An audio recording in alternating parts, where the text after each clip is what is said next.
off standby.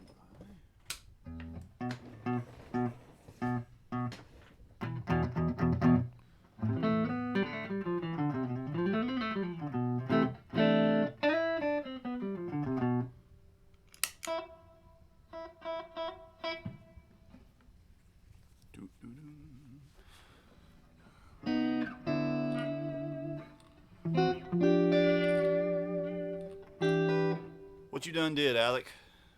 A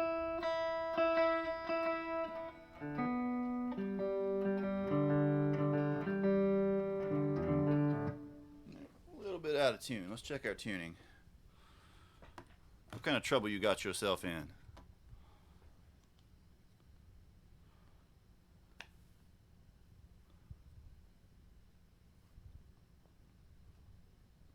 Well, which guitar? If you put 11 to 49s on your Gretsch or something, then, I mean, that's not completely illegal.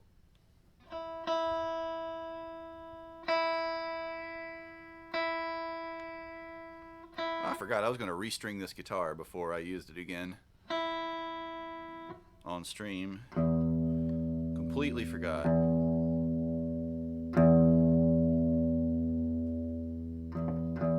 Well, whole step down, that's not too bad.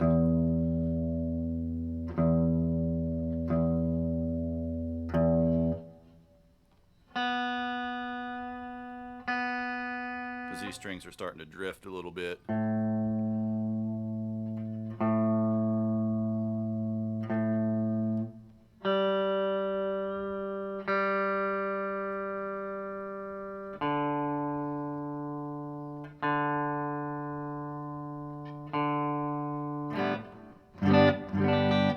Yeah, I mean, if you're used to 9s, they're gonna feel pretty different.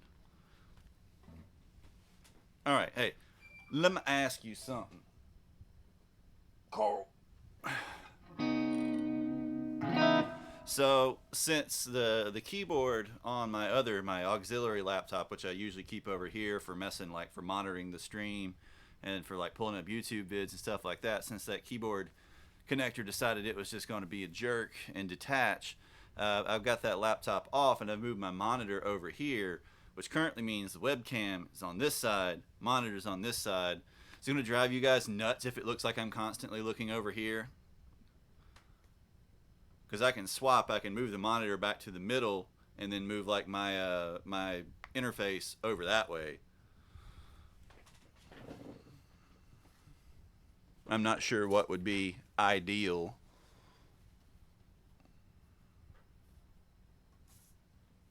Bring it over a little bit.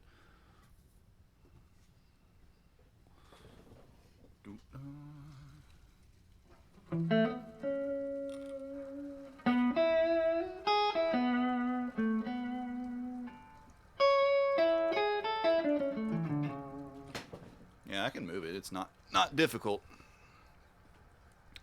I just moved it over there so I can stare at the old television in between.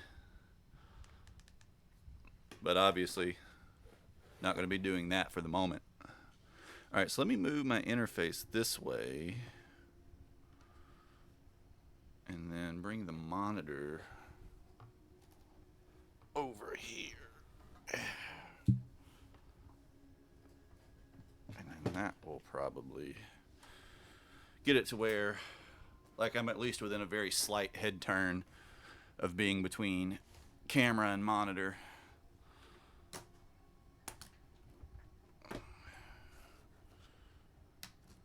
Get these remotes out of the way too. Turn the mic this way some. Let's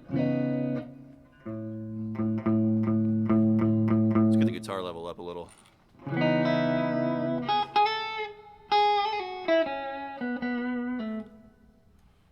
the camera this way slightly as well.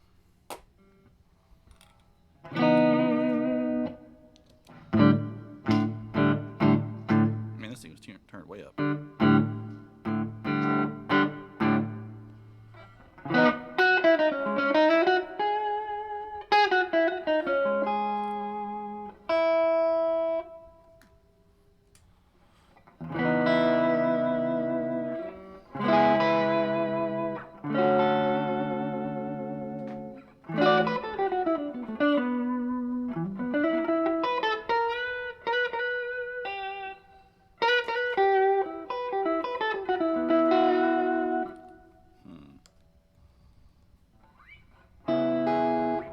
I need to update our commands.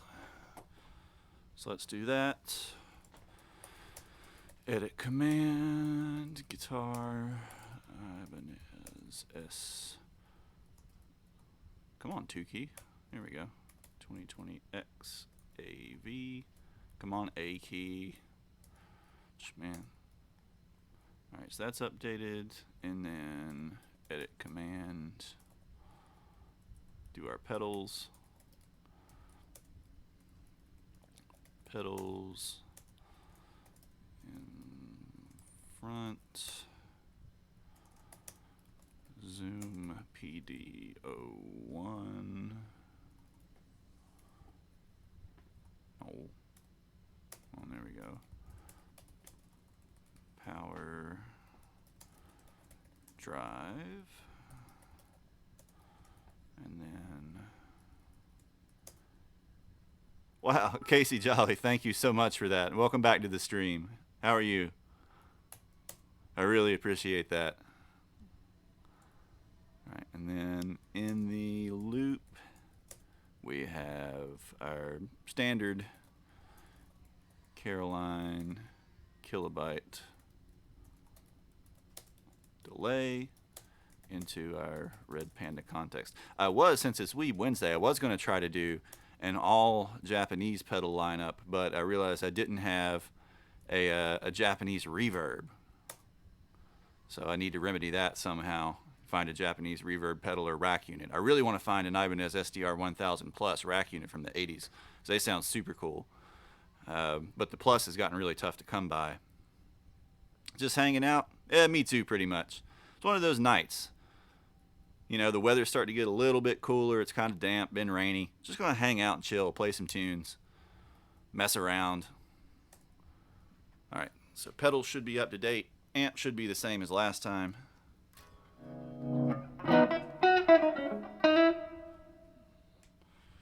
The Zoom power drive is really fun.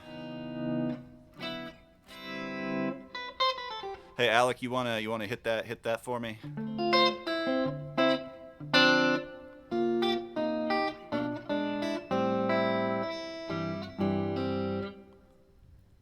Wow. Thank you. Yeah, it's been raining kind of on and off and on all week, and today we got some pretty serious rain. So all the way out in SoCal though, one of our other good stream friends, Overt Hype, is in LA. Though he's been super busy with crunch time at work. He's a programmer, so he hasn't been able to get in the stream for a few weeks.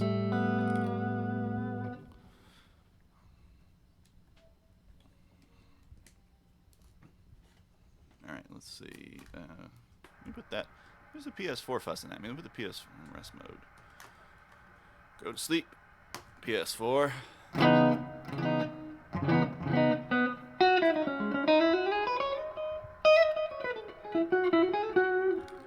But this is the Zoom PD01, the power drive pedal that I'm using. It's a really good value if you need something that can do kind of clean boost all the way to a fairly high gain kind of tube screamer sound. Has a little less clean blend than a tube screamer has, but just with the gain all the way down, get a really natural, really clear clean boost. And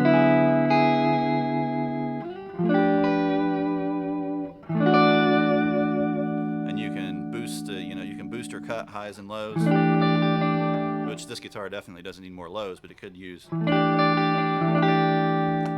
Boost off. Boost on with a little high boost. You get it really sparkly.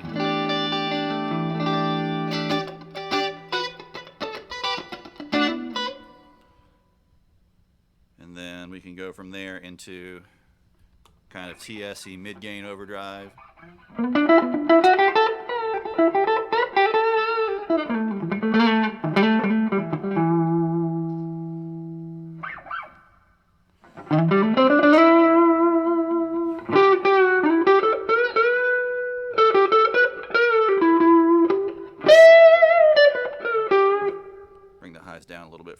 since we're bringing the gain up.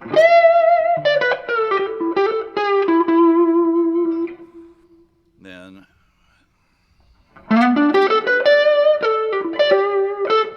as we start to get in like the last quarter turn of the gain knob, it starts to actually pile on the gain pretty heavily. Starting to clip the meters a little bit to bring the level down.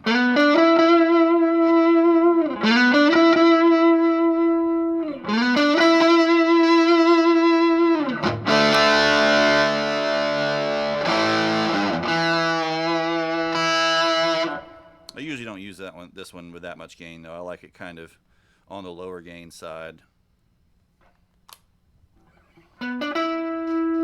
Just giving us a little bit of bite and a little bit of fatness.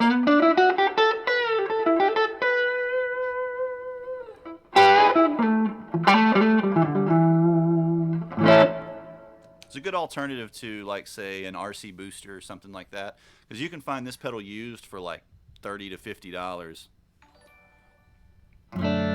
Hey, Ride. Thank you so much for that. Really appreciate that.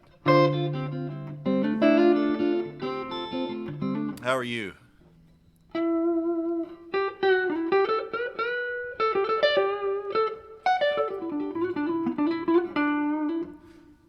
Come to think of it, I do actually have a Japanese amp that we could be using, an amp made for Ibanez. Well, is technically made in England, but it was made for Ibanez as one of their subsidiary brands. So does it count as a Japanese amp? I'm not sure. A British-made amp made for a Japanese company.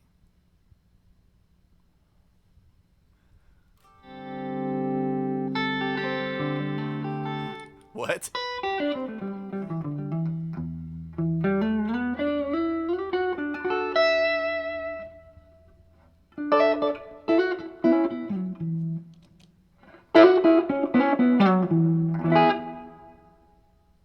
Let's get a little bit less gain than that even.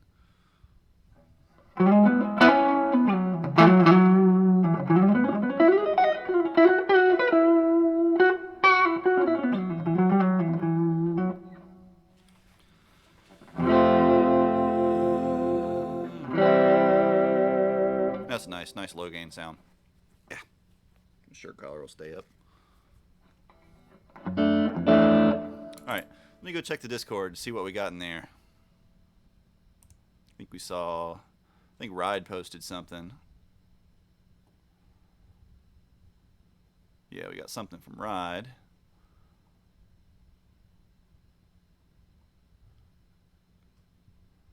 Got a couple things from last time that we didn't get around to too.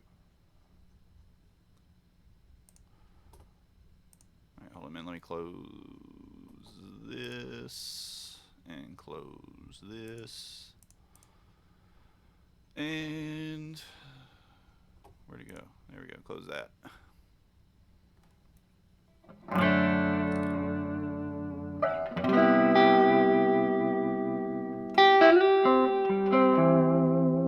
Let me get warmed up and then we'll kind of get started. We'll start getting into stuff.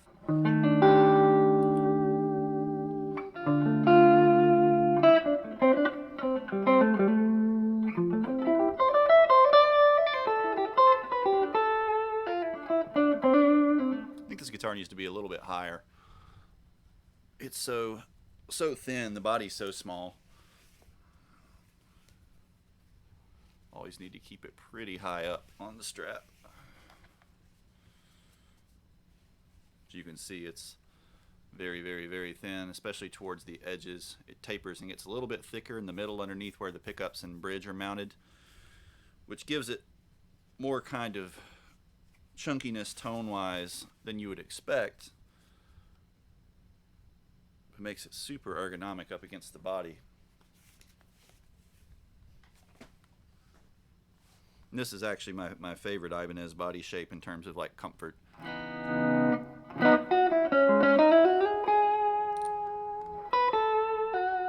The radius is really good too, but obviously the radius, you know, aside from the Satriani model, they haven't really made in a very, very long time.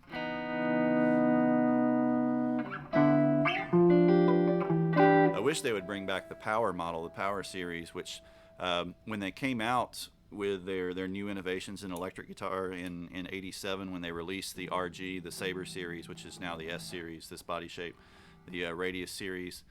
They also included one called the Power series, which is a pretty thick body that's contoured slightly on the back with an angled sort of bevel across the edge. So they're almost as thick as a Les Paul. Like, they're very chunky, but with this sharp angle and rear contouring that makes them more ergonomic. So like, say, Alex Skolnick's guitar, the 540 P2, is from the Power series like that. And it's a unique shape. It's the one with the longer lower horn than upper horn.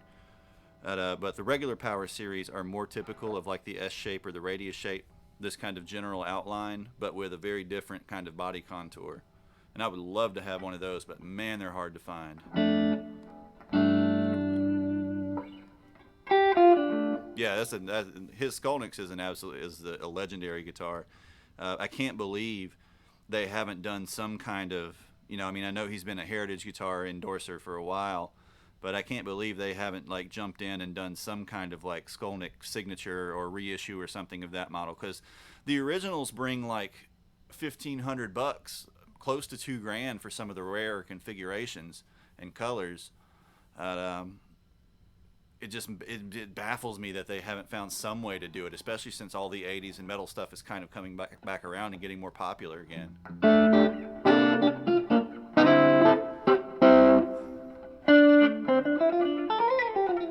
What really gets me about it is that, Ibanez makes amazing jazz guitars and, kind of classic body styles, the artist styles and things like that, the ARs and the artists and the art stars and things.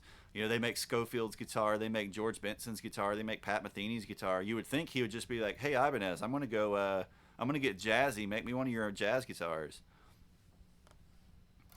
Give me a bunch of them, because I'm sure he gets them for free. I mean, don't get me wrong, Heritages are wonderful guitars. Really outstanding instruments.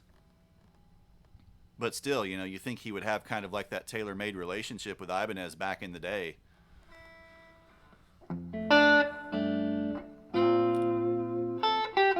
I mean, maybe he just figured he needed to change everything, change all of his associations.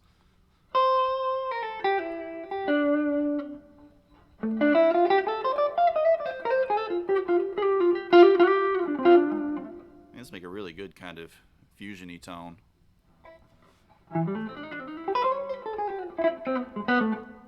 Atlanta Discount, right? Atlanta Discount Music. They are. Well, I don't think Guitar Center. I think Guitar Center got dropped, so I think they're the only dealer left in the area, and they usually have a bunch in stock. They have, if you go in the front door and you turn left, they got a whole wall of them usually.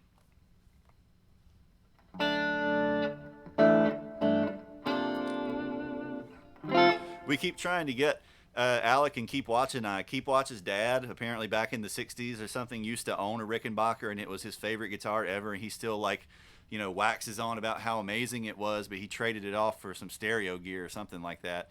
And he goes, oh, man, I sure do wish I could get another Rickenbacker like that. I loved my Rickenbacker. Man, you just don't ever see Rickenbackers. And we're like, dude, Keep Watch's dad, there's a store in Atlanta with 1 million Rickenbackers. You can go play one and buy one. And he goes, no, they don't have Rickenbackers. And we're like, look, here's a picture of all the Rickenbackers at the store. Nah, they don't have them. It's not the same. I'm not going down there. I like some Ricks. Other Ricks I can't play at all. So it depends on which neck width they have, because some Rickenbackers have super, super, super narrow necks, which I just don't get along with. They don't work for me at all. But some of the others, even with the same body shape, will have a really wide neck, which is great. The other thing I'm not really big on is the finished fingerboards. I find that to feel kind of weird when you're bending. But they do make models that don't have that feel a lot more normal to me. So, I mean, you're just going to have to play them. They tend to be, the proverbial chalk and cheese, or Marmite guitars, where you'll either really, really dig what they do, or you'll be kind of I don't get on with this.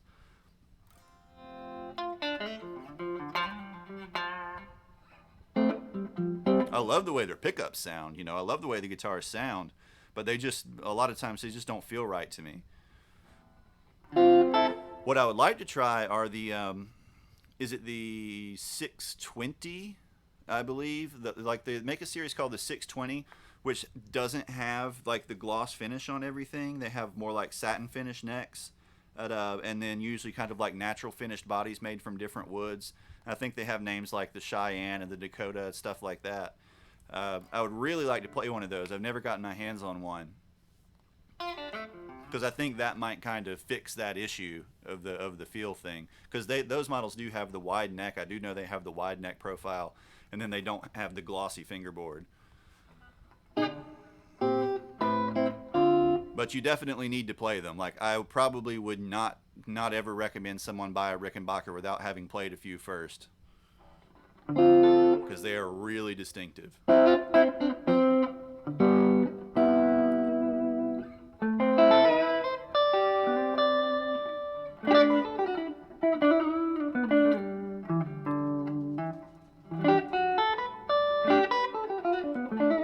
But Atlanta Discount, yeah, they usually have several in stock. I can check their website real quick too and see if they have them on there. I can't remember if Rickenbacker lets you advertise their stuff online though.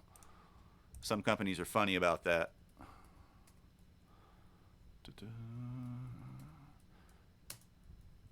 If you've never been to Atlanta Discount too, you owe yourself a trip to Atlanta Discount. It is the coolest store in Atlanta.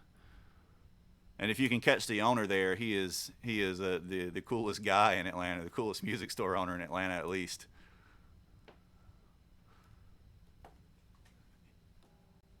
Sometimes he'll practically just give you stuff just because. Yeah, okay, so let's see. Rickenbacker. It looks like on their website right now, they have a 330-12, a 620, and a used 370 from the mid-'80s.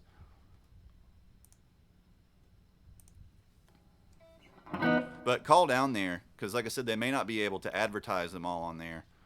They usually have, you know, anywhere between 6 or 7 in stock. And then several bases, too.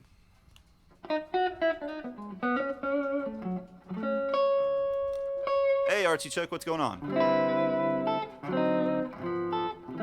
How are you?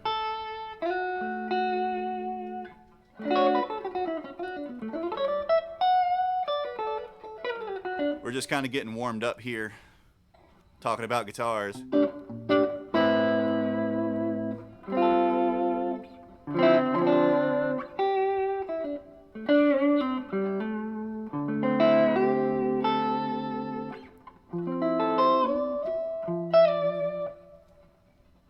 Ryan, you lurking there? Come on, say hi. What's going on?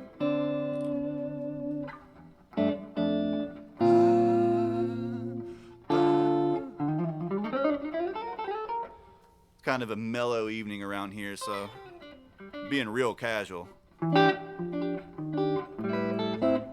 We'll get to some tunes in a little bit. You're welcome to lurk. Always like it if you say what's up, though.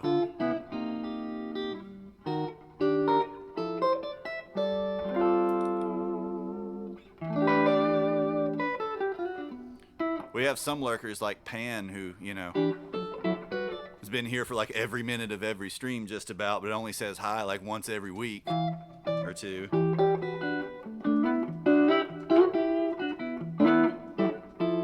And then Alec bans him.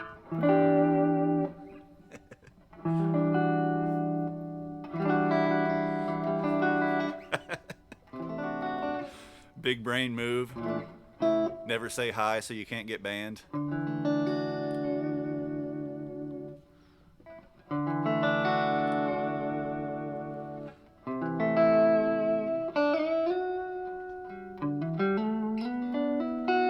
He does tend to come out and say a little bit more once you get off.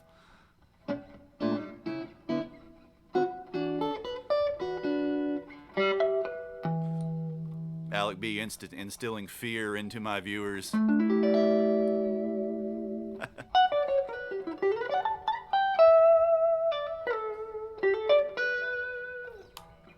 I knew I shouldn't have given him that much power. Come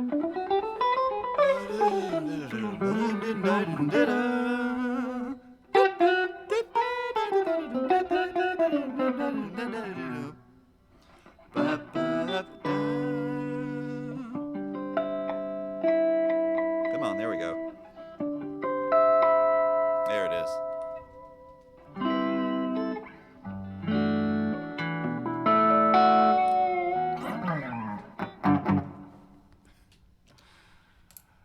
Oh, Lord.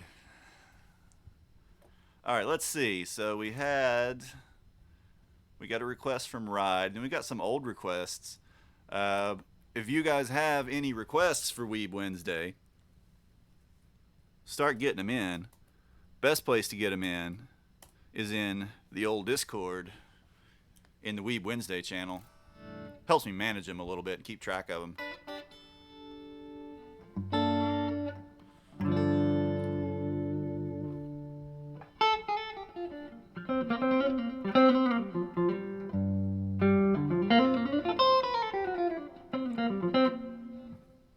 Alright, so let's see what Ride posted in here.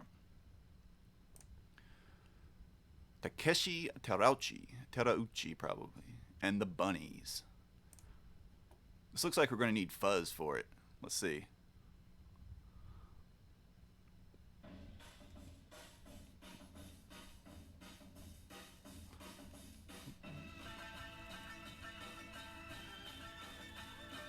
Ooh, that's a really crispy guitar tone. Alright,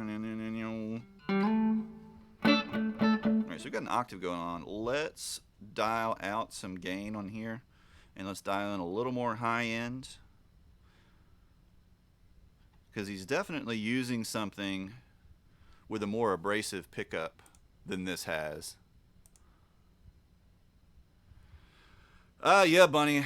You know, I thought I'd give you a break after that, you know, super difficult 3 minutes of work you put in on Monday night. Thought I'd give you the evening off.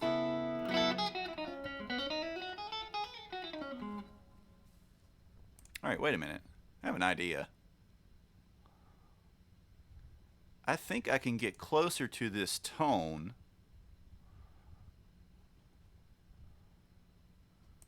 with something with a less hot pickup. Part of it's played on shamisen and part of it's on guitar. Dang. Well, that would explain the really edgy sound.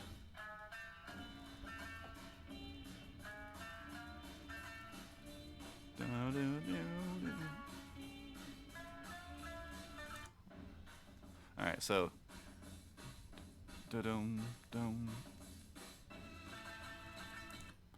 bow now now da da da da da da down. So we've got kind of an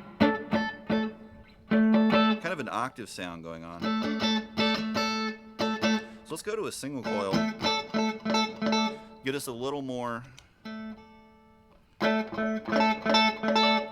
Get us a little brighter, less sustaining kind of tone.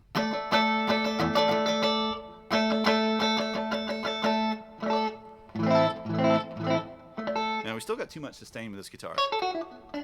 Hold on just a second. I'm going to grab a guitar that I think might be more appropriate for this.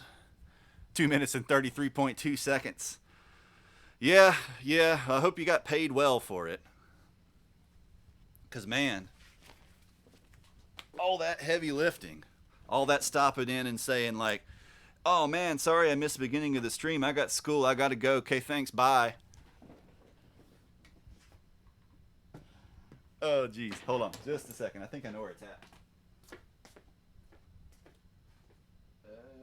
Maybe I don't.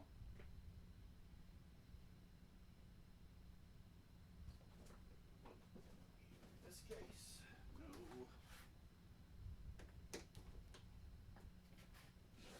That one.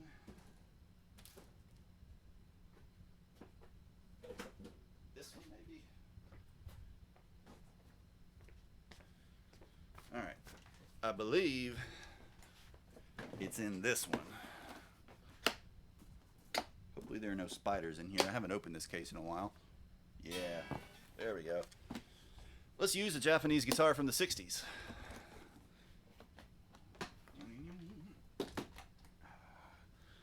So this, even though the logo has fallen off, this would have had a little metal badge. This is a Kent Polaris 1. The Polaris 2 had 2 pickups. The 1 only has 1. But this should give us a little brighter, scruffier sound than we'll get from something like the Ibanez. Yeah. Plug in right here on the top. Let's edit our guitar command. Dreaded dot inlays. Yeah, these pretty much, if they have any inlay at all, they have a big goofy dot like this. I think this has got like ground wounds on it too. No worries, Artsy, we'll be here for at least a few hours. Just hanging out. Alright, so let's see. Edit, command, guitar. This is from probably about 68 or so. Oh, wait a minute. Did the guy write... This might be the one where the guy wrote the name of his band inside the case and the year. The Caesars. No, he didn't put the year though. But I don't know if it's legible, but he wrote the Caesars and then had all of his bandmates write their name inside the case here, which is really cool. Got this at a thrift store. Man, that's neat. And you can see like up above, you can't quite make it out, but he had like a different band name written here and then just like covered over it. Like with marker, I guess they changed their name.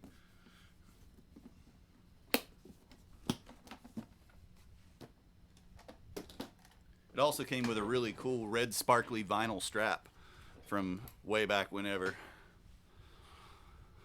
So let's say this is a circa 68 Kent Polaris 1. You'll see the same guitar under several other brand names. You'll see it under the Gaiatone name most commonly, but quite a few others too. Let's move the strap around here. Quits hitting me on the leg.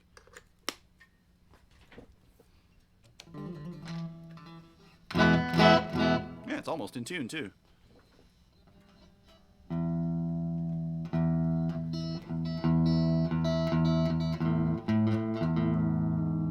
Little sharp.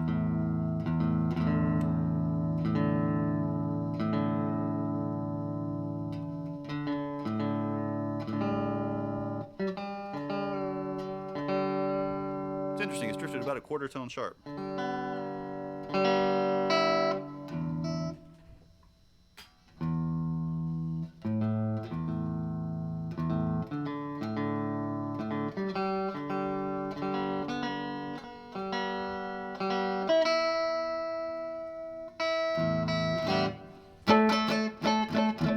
Yeah, we get that much brighter, bristlier sound out of here.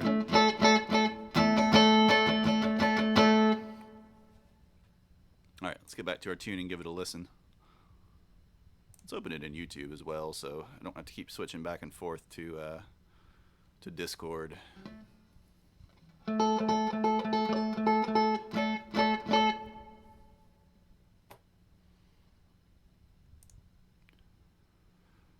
This was maybe $20. It wasn't expensive at all. Wasn't pricey at all. Alright, so let's start getting this. We want to get a little bit of grit because their amp is breaking up a little bit.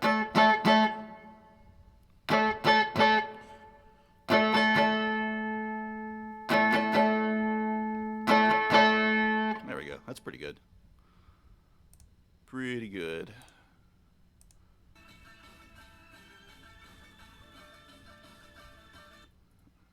All right, 2, 3, 4, 1, 2, 3, 4, 1, 2, and 3, and 4.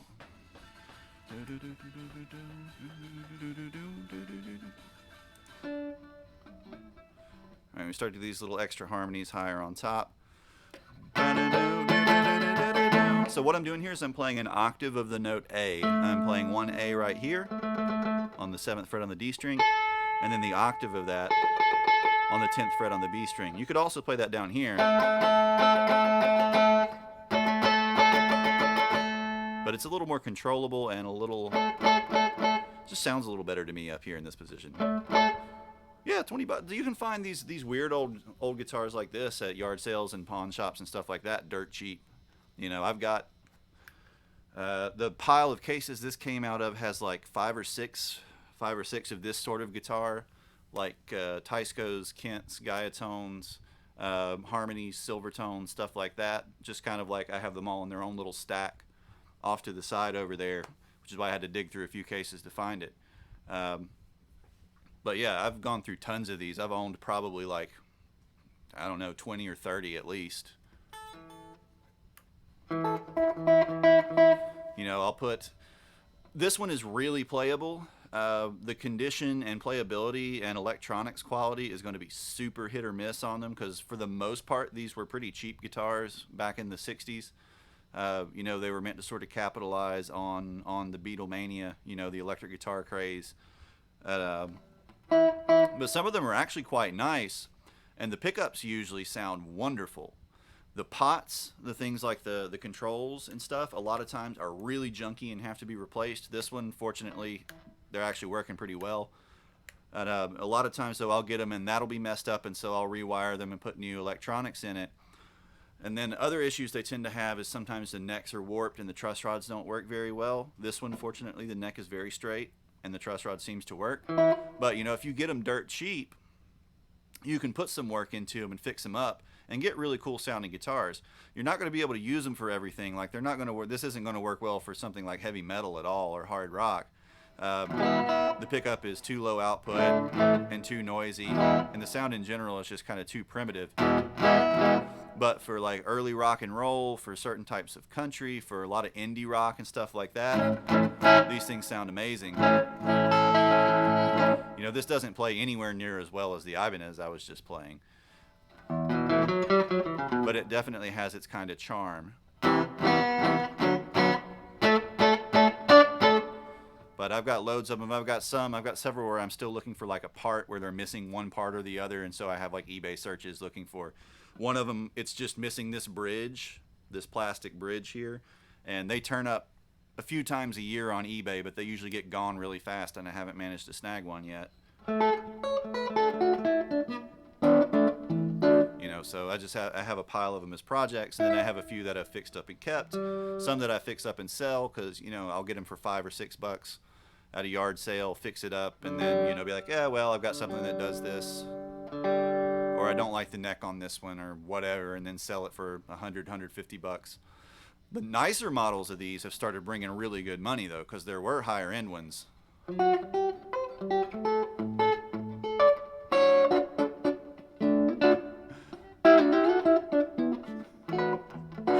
No problem, Bunny. Thanks for carrying the stream again. Oh, there's that pot getting crackly. Yeah, I'll be on Friday. This Friday is Free for All Friday, so anything goes. Any style of music, any instrument, whatever we feel like doing. You sure you're talking about your bass and not your mom? Because Alec and Rusty might want to help.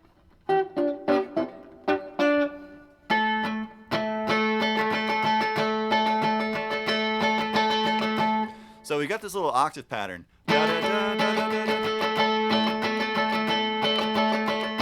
Then it starts to add in a little higher pitch. So what do we want? I think we want the 5th. Probably wouldn't recommend playing it that way unless you have really stretchy fingers like I do. Probably just shift up to that octave.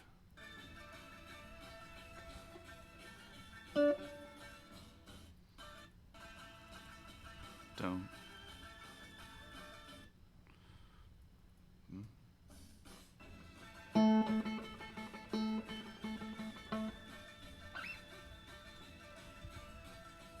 So it goes up to the 4th, and then it goes up to the 5th. Okay. All right. So.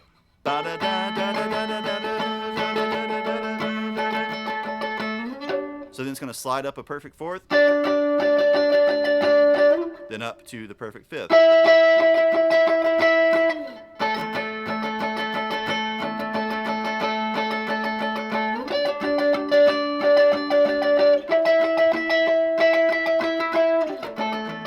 Then back down to the A. Da da da da da da da da dum.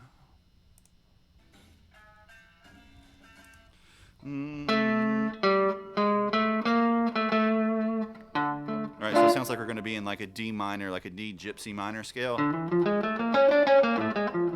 which is like the D harmonic minor, but with a sharp 4. I think we need a little more reverb splash too here.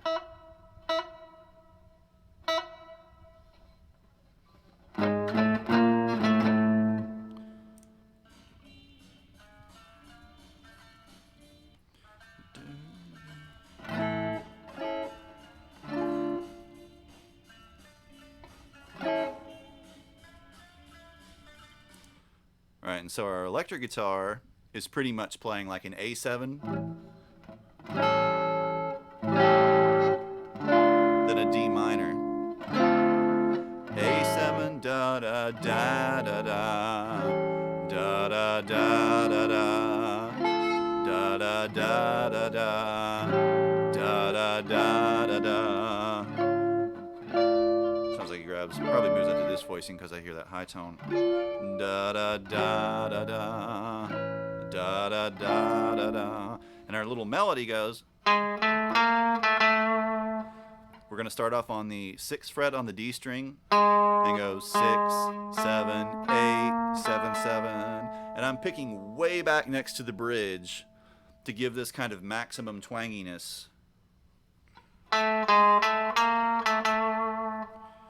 if you use an upstroke, you'll get even more kind of spit like the shamisen has.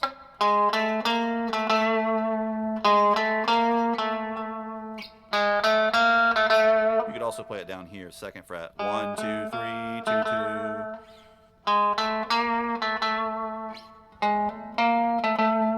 Actually, if we play it up here at 12, that's got even less sustain. Alright,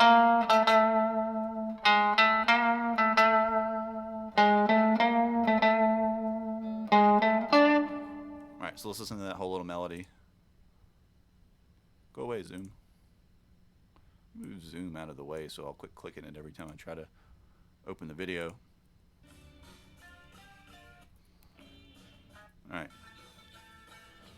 Do do do do do do do do do do do do do. Da da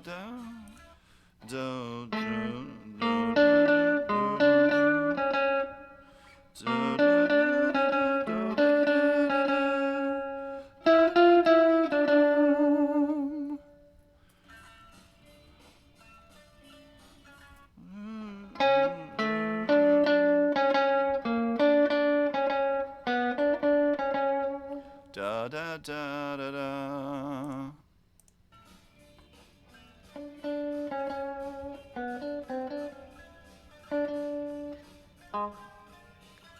Starts to go up higher.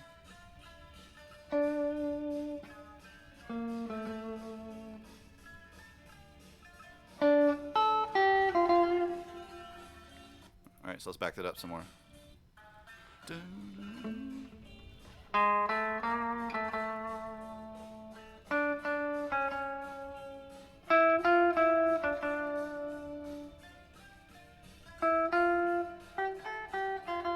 Alright, so let's get that part.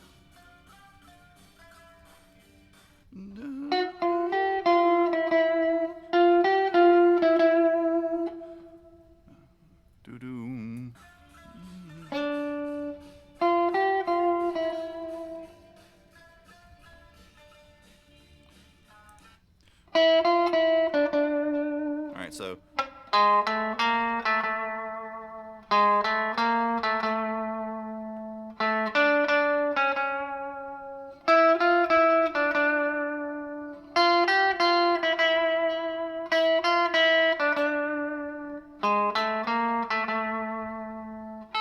and it's going to jump way up high.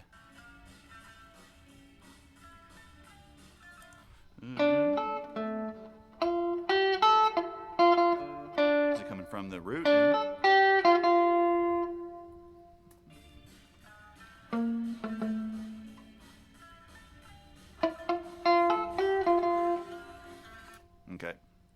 So.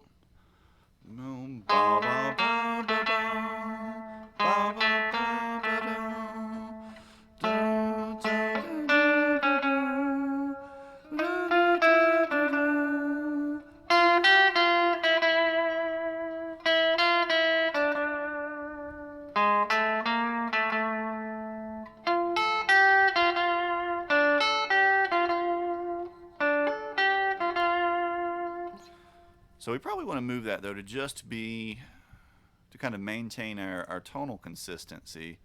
Oh yeah, let's update our title too. To keep our tonal consistency where we want, we probably just want to play it on 2 or 3 strings.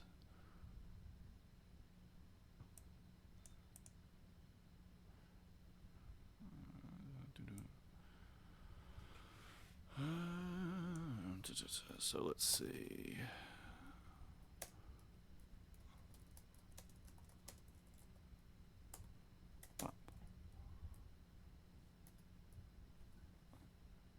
Come on. Why won't you paste?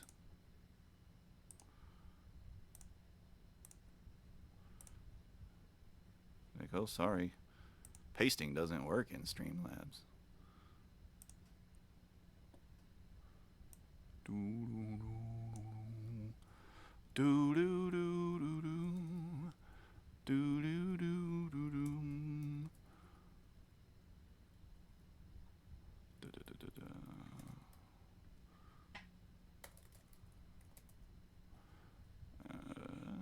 Let's update this tag. Let's change this tag too. Alrighty, our title updated.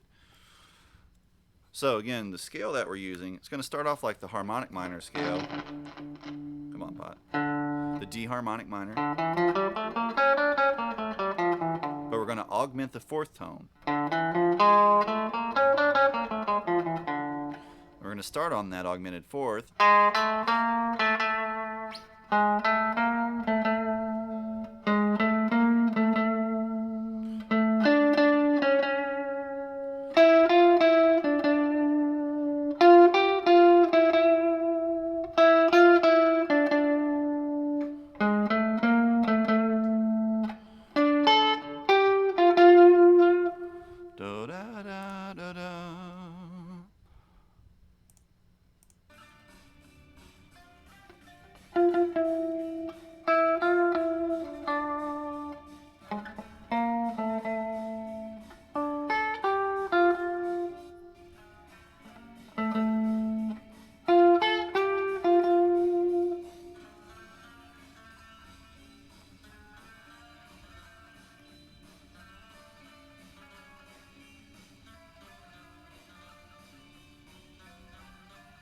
Alright, so now we're getting a little harmony with it. And a little slap back delay too. Dome. The guitar is playing kind of like a little line underneath. So let's dial in a little slap back. It's actually pretty close to dead on.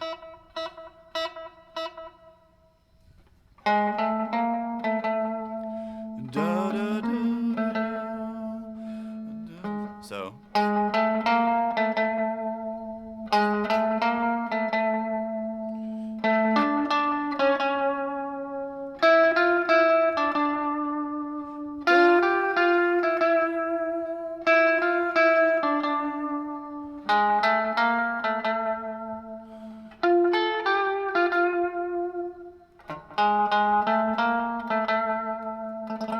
And we start to get these little bits of accents, these little sort of, where we're kind of using this little faint kind of tremolo picking to emulate the sort of flutter that he plays on the shamisen.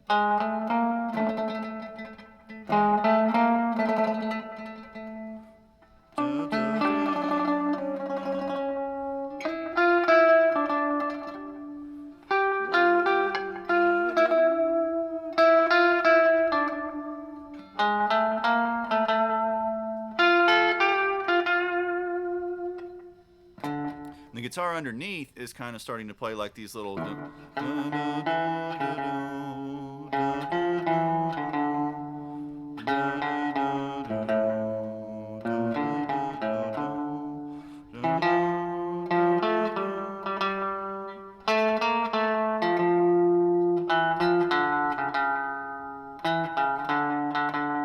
These simple kind of little pseudo bass lines, effectively coming out of the scale and outlining the chord progression. The chord progression is pretty straightforward. A7, A7, D minor, D minor, A7, A7, D minor, G minor, G minor, G minor, A7, da da da da da da da da da da da da da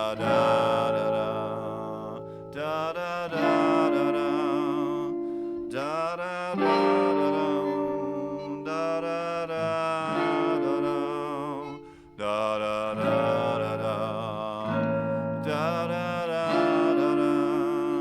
da da da da right? Fairly straightforward kind of chord progression is basically 5. If you remember our minor chord progression from when we built the chords from the minor scale and the modes from the minor scale, we have our 5, da-da, then we have our 1, then 5, 1, then 4, 1, 5, 1.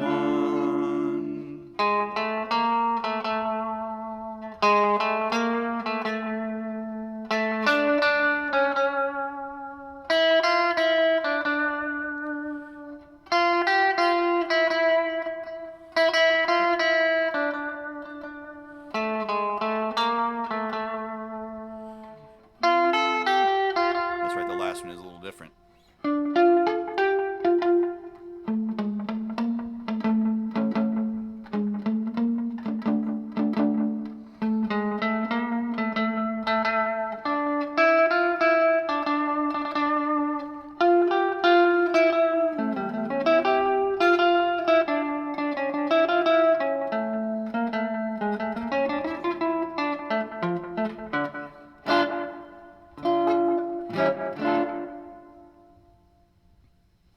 All right, let's see what comes next.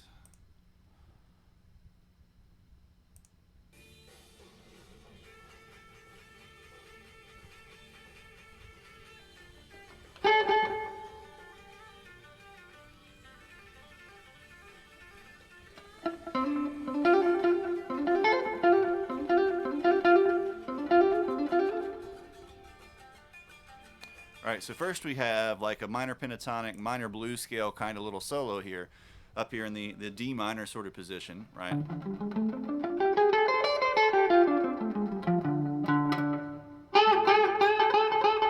he's doing this unison bend. So in this case, we would be on the 12th fret on the G string, 10th fret on the B string.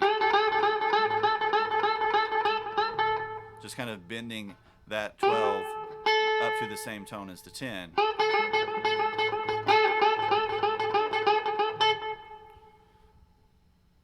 Let's back that up a little bit.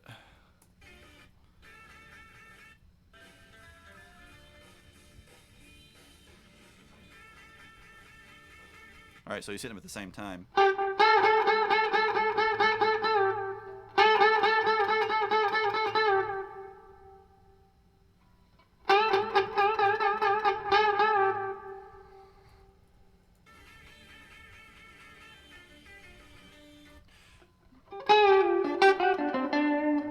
All right, then still just in the blues scale. All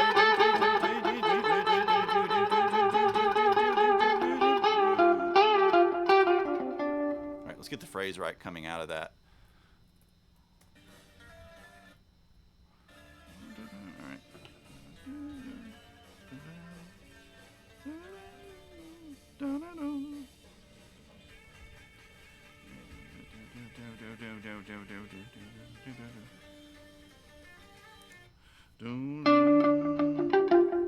That's a very surf guitar kind of phrase.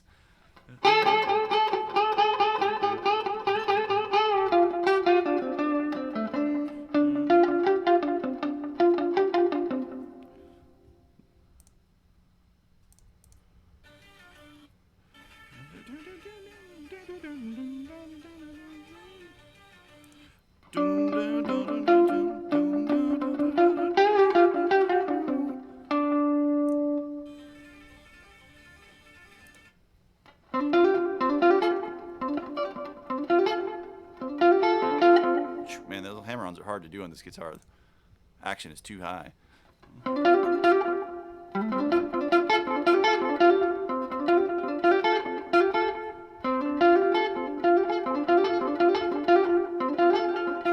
So he's doing this kind of sequence of little cascading hammer-ons here.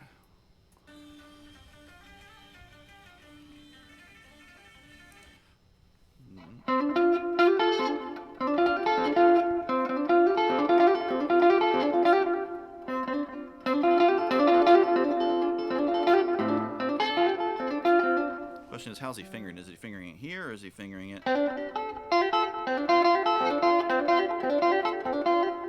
here, or is he fingering it here?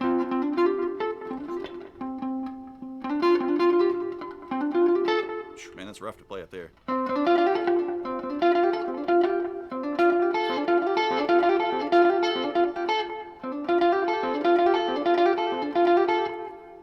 Doodle doodle doodle doodle.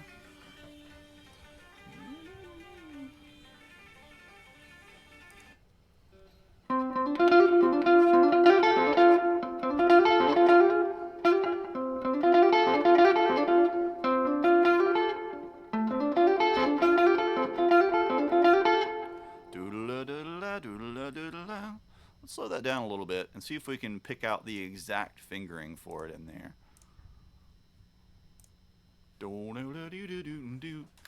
Man, people don't like classic rock and roll. What the heck is wrong with them? We went from like 7 to 1.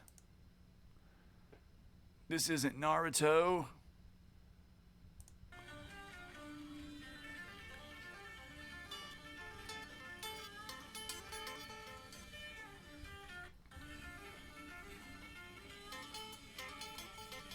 Okay. So yeah, we can hear it. If we slow it down, still here. Ride's holding up the stream now that Bunny's gone. So what we got going on, don't know if he's doing it with a finger or if he's just doing it with a pick, but so he's hammering, then grabbing with an upstroke the fifth of the scale here. So if we have like the minor pentatonic, he's hammering from like the 7, then grabbing that, then hammering the 3rd to the 5th.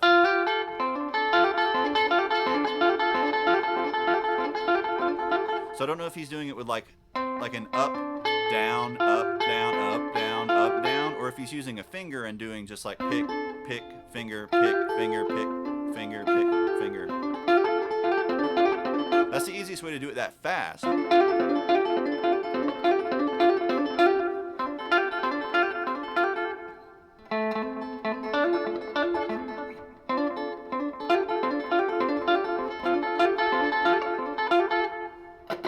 So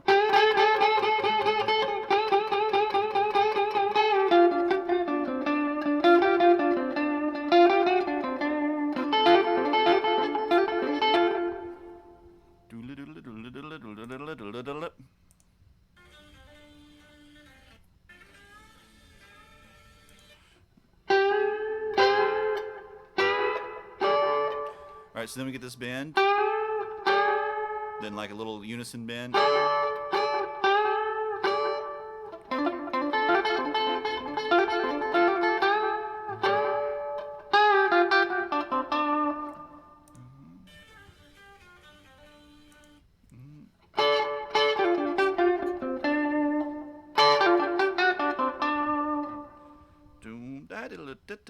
Let's get a little more hair on here.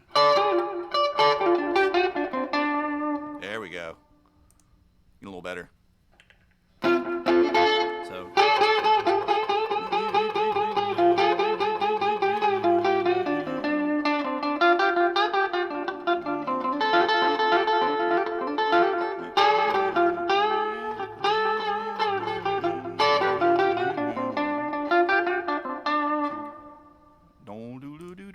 So the whole little thing is in that tiny little box shape. All right, so now we get another part. Let's get it back up to full speed.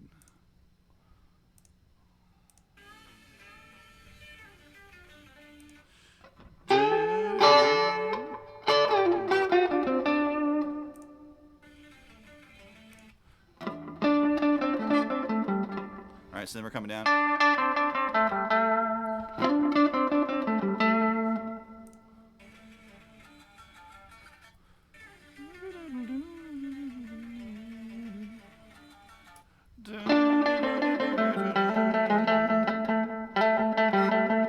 So still in the same little box, just coming up to the A string.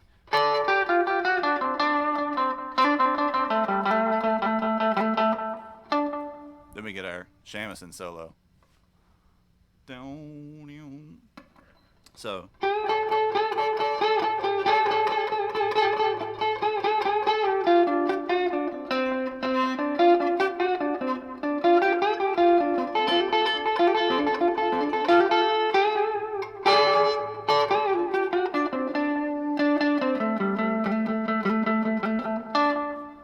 cool thing about this guitar, this single pickup design in particular, is you really hear the difference between picking in different places. Because there's less magnetic interference with the string from having multiple pickups, we can really hear these changes from picking back here to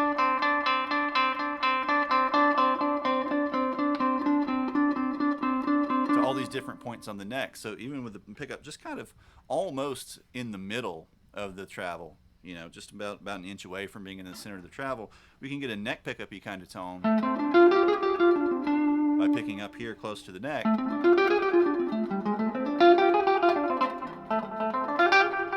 Or we can make it a lot twangier by moving back this way.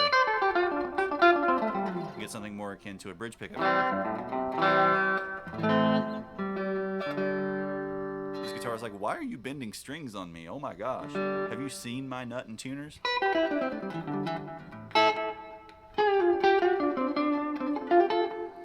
Alright, so then we're going to get the shamisen solo.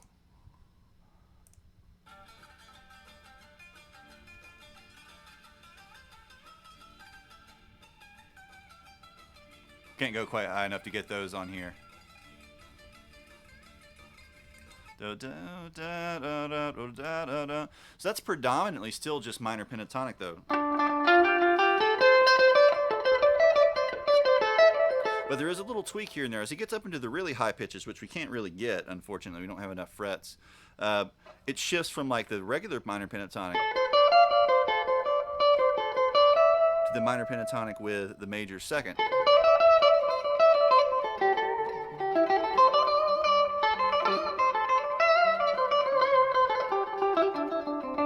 So we can kind of emulate that sound of the shamisen by using that particular variation of the pentatonic scale. Some people will call that, like, say, the modal pentatonic, minor modal pentatonic. In the U.S., you'll hear mountain modal for that pentatonic. It's essentially like the fourth mode of the pentatonic scale, or the mode starting on the fourth, not the fourth mode. So like if we were playing the A pentatonic, this would be the one starting here on D.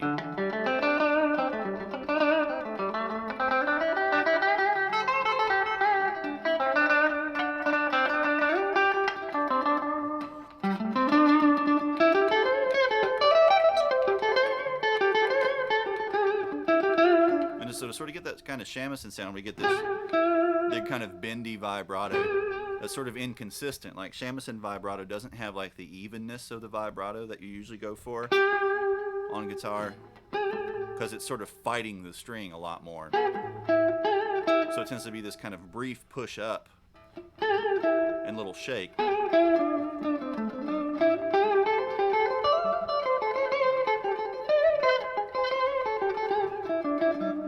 And more microtonal as well.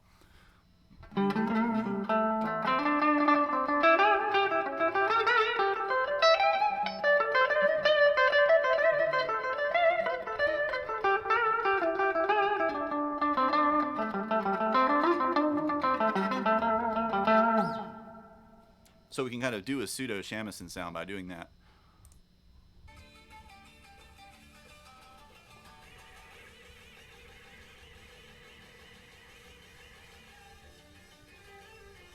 I'm not wrecking my hands and doing that. Oh, Lord. That next sort of unison bend there is absolutely brutal. He is wailing on it. There's my pick. And I am not hitting this thing that hard.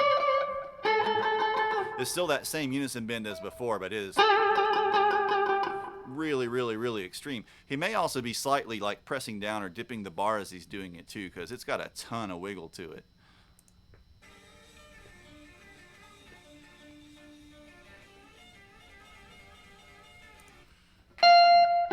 That's a cool variation of the little oblique bend too there. So we go back into like this minor pentatonic sound, and then we start to get this where he's bending up that 12 and holding down 13 on the E string.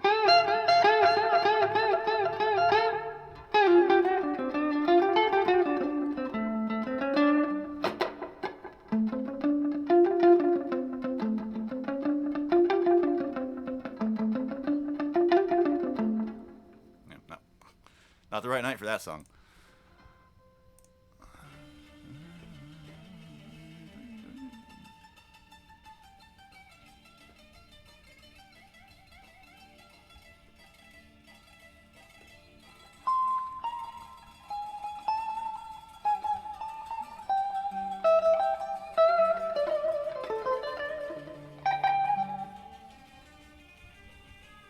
So they're pretty much just trading off. It's almost like they're trading eights now, like swapping back and forth, back and forth, back and forth. Guitar takes one, shamisen takes one. Guitar takes one, shamisen takes one.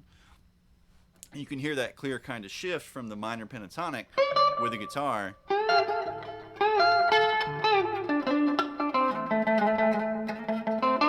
When we change it to the shamisen.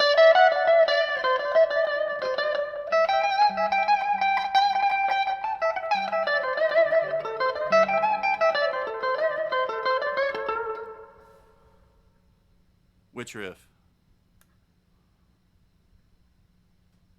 Oh, you mean the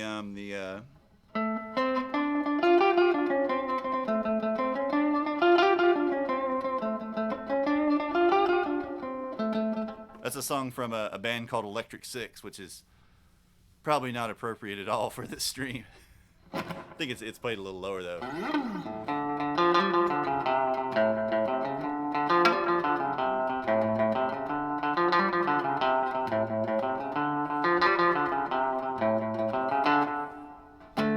Now tell me, do you have any money? The guitar is so hard to get used to. It's so small. It's tiny. And I can't decide if I want to wear it over here or if I want to wear it over my leg.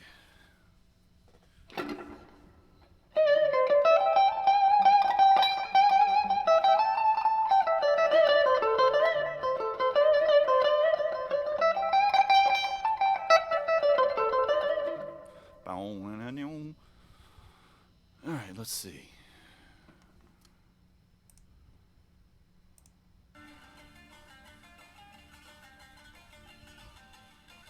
Oh, since I'm doing all this on the same computer, I could be feeding this through Streamlabs too, so you guys could hear it.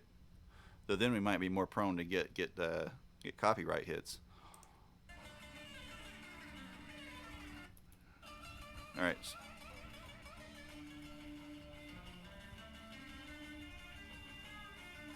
All right. So then here the guitar is pretty much just walking like straight up the minor pentatonic with a little tremolo picking kind of feel until it gets up to here, up to the second octave.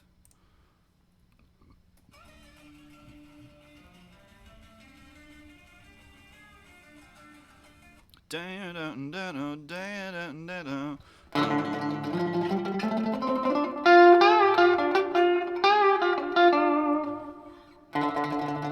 it's just starting here. You can start with the open string even.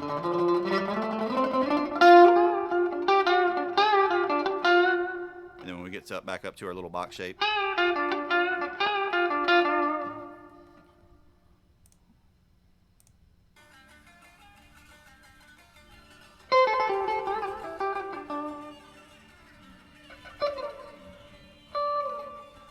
All right, and that's just tremolo picking down.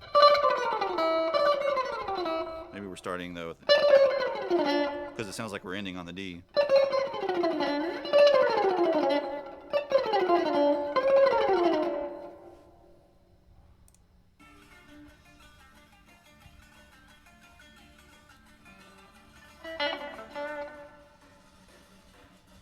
Drum solo. All right, and now we're back to our main riff.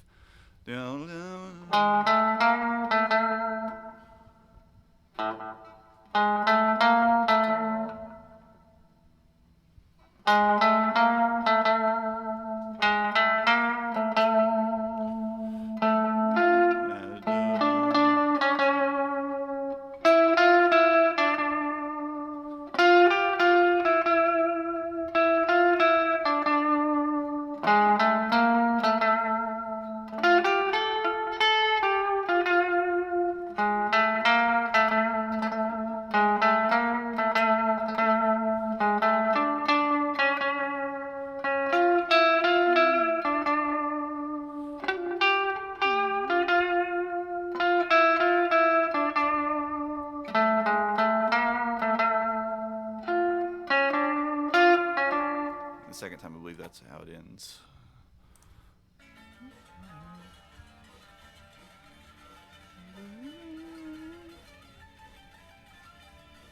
Man, got a bunch of soloing on top of it.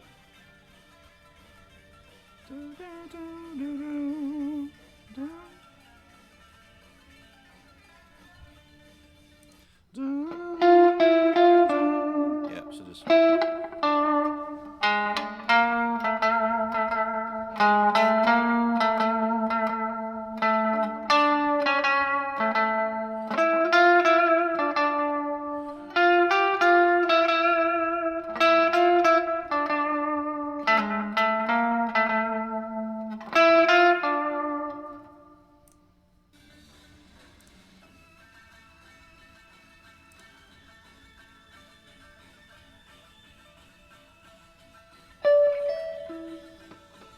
All right, so then there's our octave phrase. So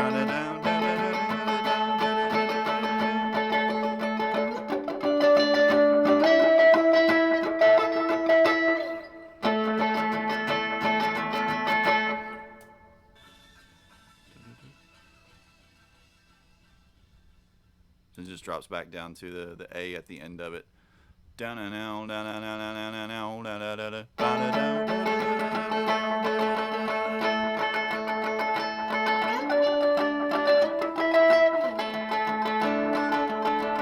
Another notes start bleeding in. You hear him kind of start fretting the other tones in between.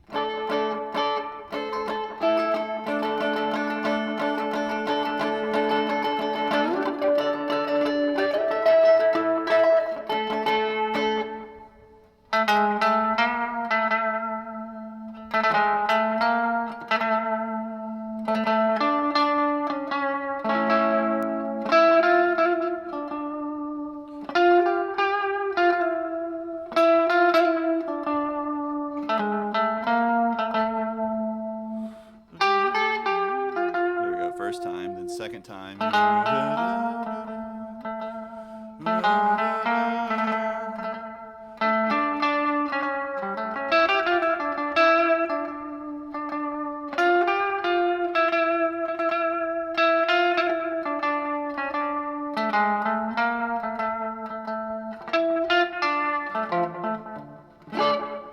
Da da da da da da da da da da da da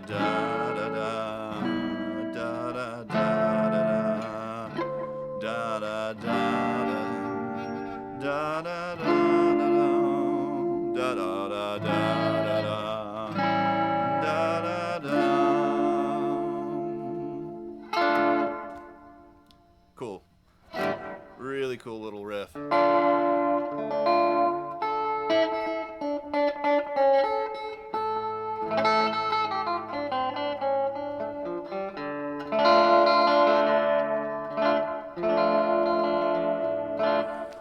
No, I wish.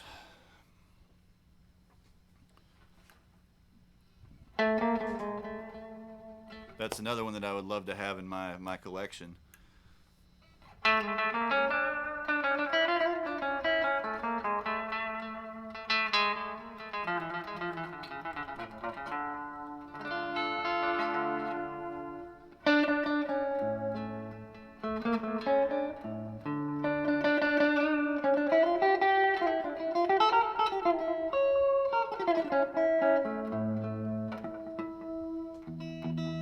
There is a place, there's a store in Atlanta called Earth Shaking Music that has a lot of world instruments like that. I haven't been there in years, but that's a fun place to go if you want to fiddle around with lots of stuff, lots of unusual instruments. I think they tend to be a little overpriced for the relative quality.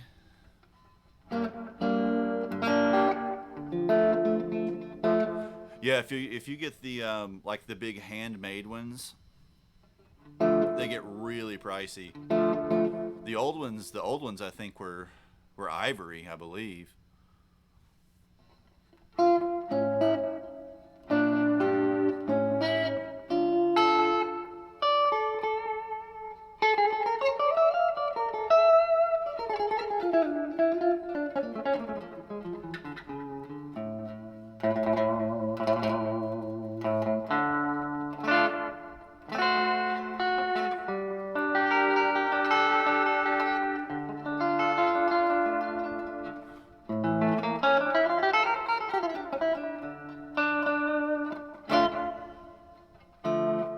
All right, what should we do next?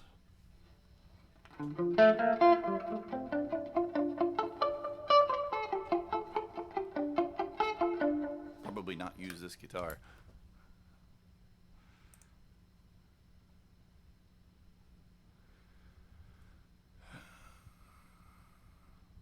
Why did Ofasad put Joe Stump in Weeb Wednesday?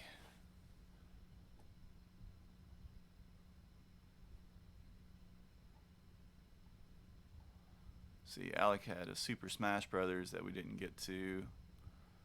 Something from I think the one that Grimsworth put in there was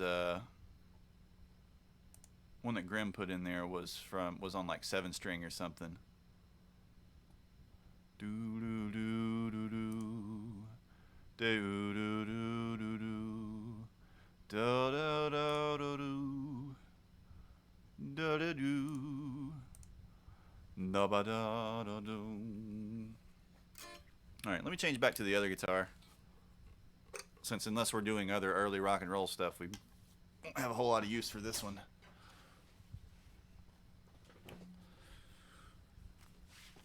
This one actually works pretty well for blues sort of stuff too. R.L. Burnside played one of these for many years.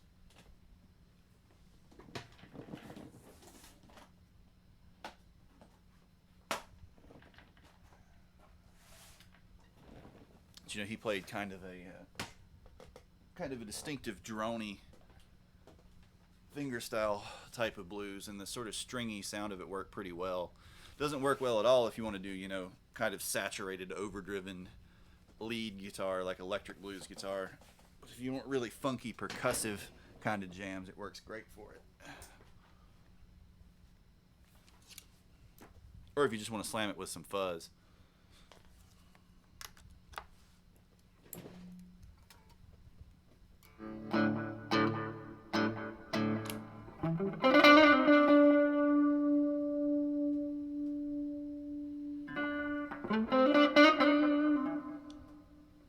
Man, it feels weird to play.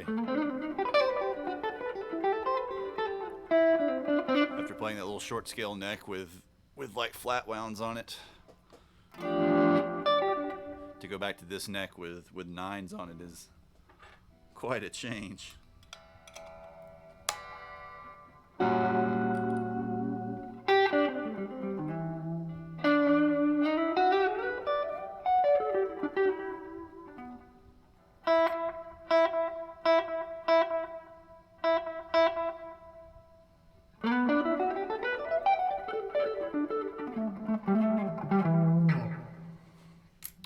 Let's see. Nobody else has any specific requests. I'm going to go find some. Find some that I've been meaning to learn myself.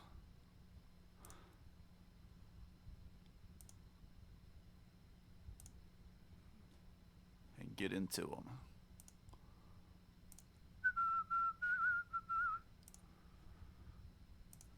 Let's see.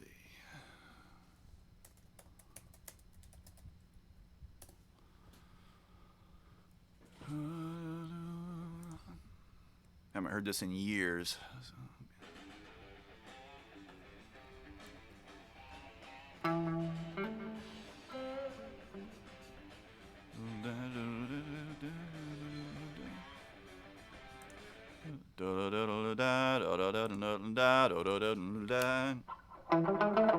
Alright, so we need to dial in kind of an overdriven tone. So let's get over on our lead channel.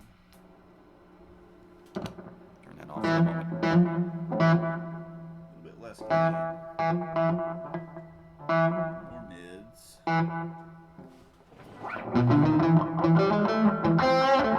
yeah, we don't need it.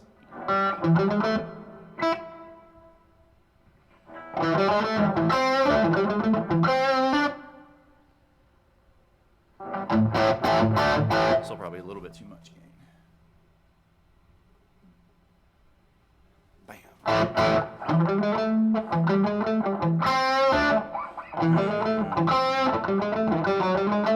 Do-do-do-dum. So it sounds like it's predominantly blues scale with a little bit of chromaticism. Do-do-do-da-do-do-do-down. Do-do-do-da-do-do-do-down.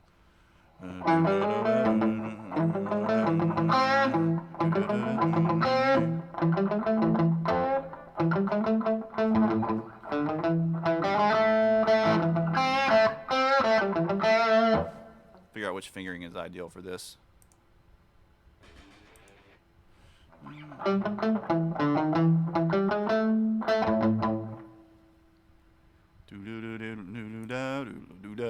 This is the Trigun opening theme song. Have you ever seen Trigun before? Kind of along with Cowboy Bebop, that's one of my favorite old animes.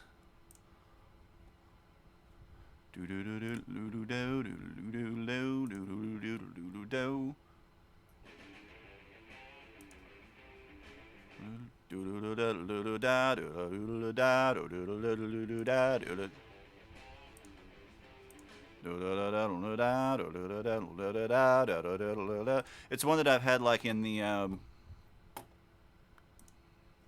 kind of had in the back of my mind for years. Like I should actually learn to play this. Wonder what if it has like an actual name. If it's like a band playing it. Or if it was just made for the show.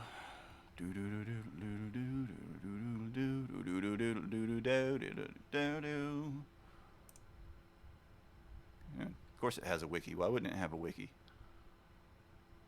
Opening theme song is just called HT.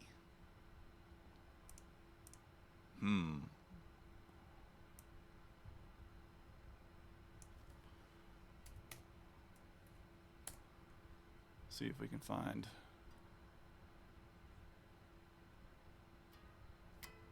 who actually played it.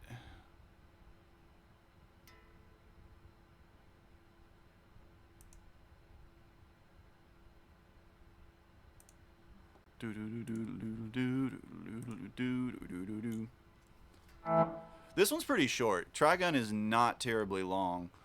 It's maybe, I feel like it's maybe 25 episodes. Something like that. I don't remember it being hugely long. I haven't watched it all the way through in probably 15 years. Let's see if I can find 26 episodes from 1998.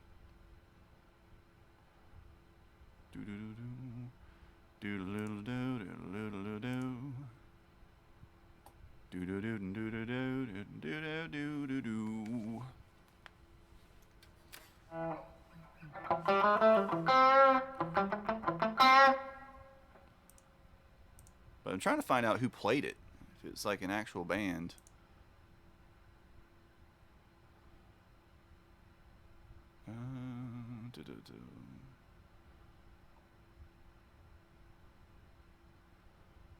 Music by Sineo Imahori.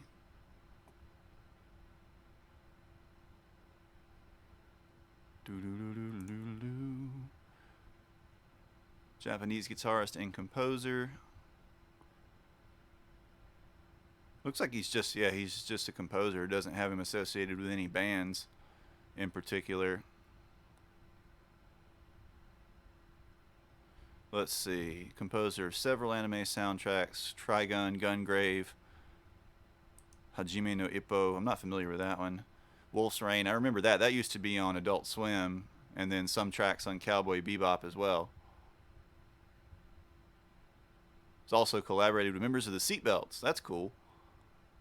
Come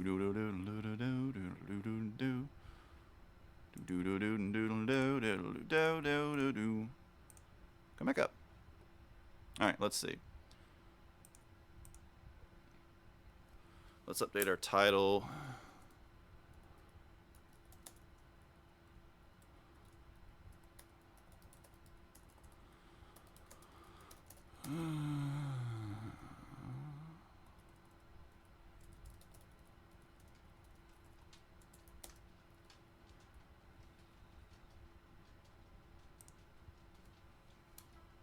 And then we'll get to work on it. Gotta keep remembering to update title, update title. So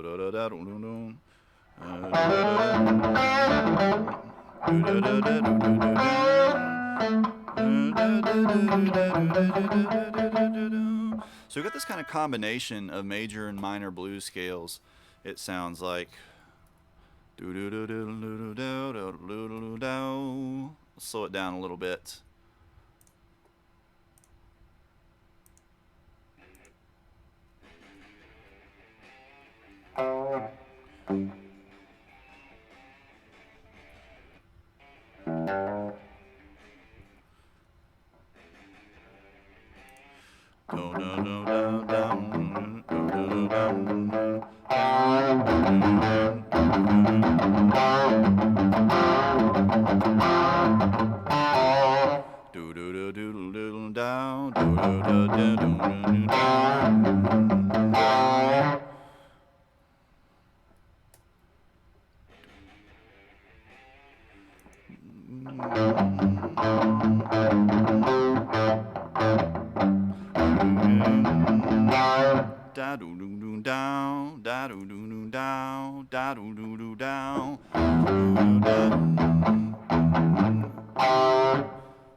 There we go. Getting closer.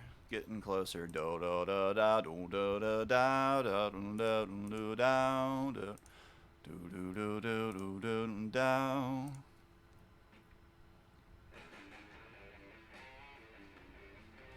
Da da da do da da. Da da da do do da. We hear it drop down to that F sharp there too. Do do da do da.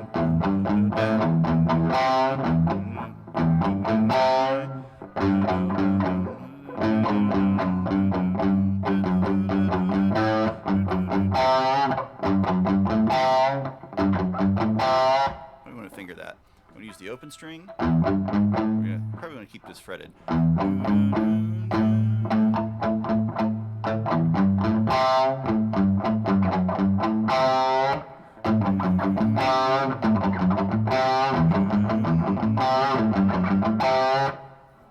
Getting there. Do do do da do do da da da do do da.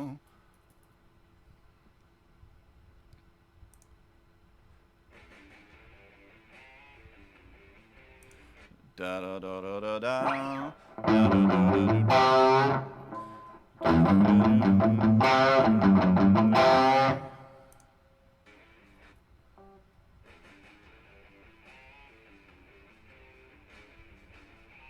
Do do do da do do do da. Do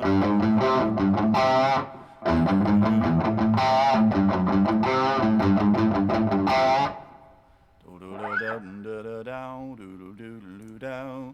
Do do do do da da da da da do. Do do ba do do da do do da. Do do do do da. So the notes themselves aren't super hard. They're all just very pentatonic-y. The issue is getting that phrasing exactly right. And 4 and 1 and 2 and 3 and 4 and 1 and 2 and 3 and 4 and 1 and 2 and 3 and 4 and 1. Ba, ba, ba, ba.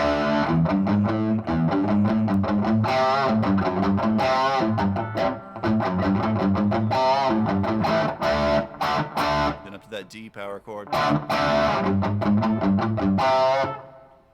try dialing in. A little more mid-range with our pedal here. This is a pretty mid-rangey tone.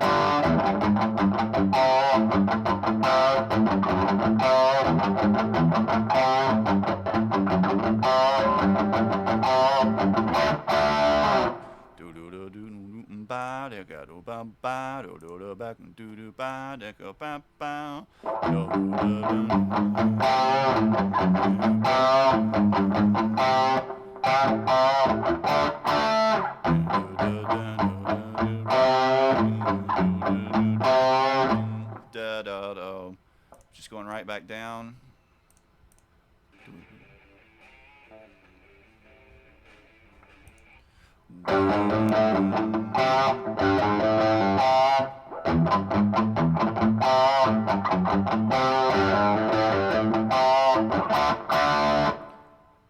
Close.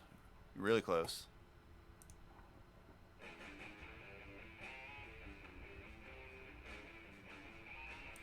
Da da da da.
Timing is slightly off though.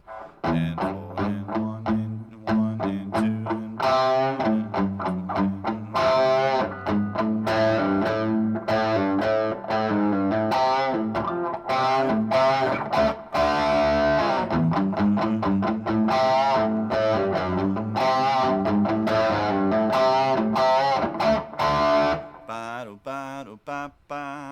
That's syncopation. That syncopation is really tricky. Do do do do.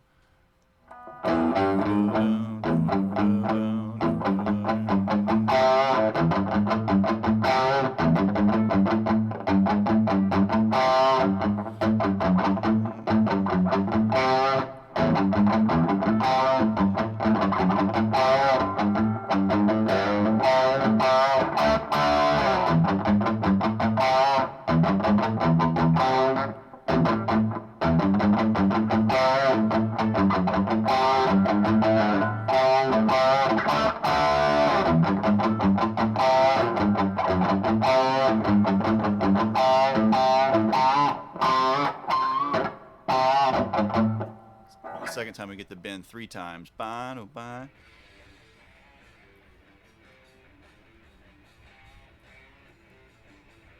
Ba da do da do da do da da da do da do da do da.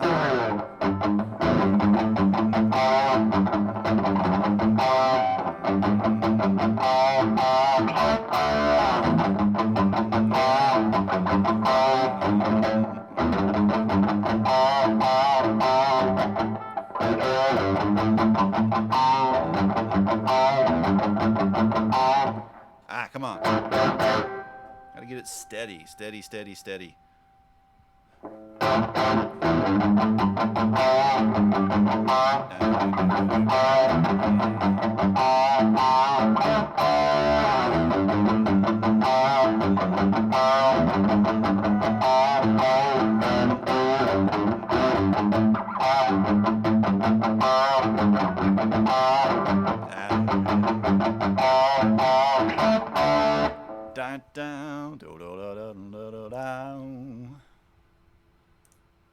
Alright, let's go listen to the next part. That's getting pretty close.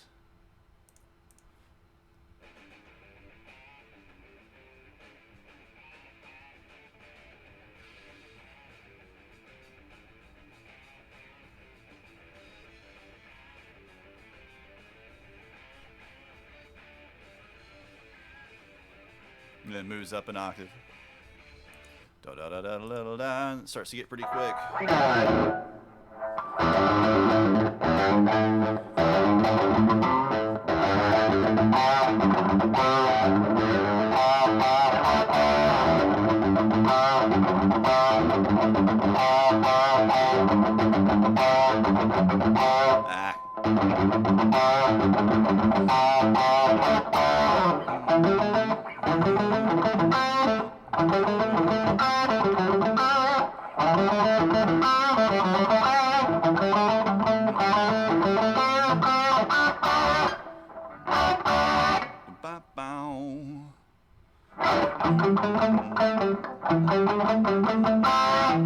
So then we're going to shift up to here.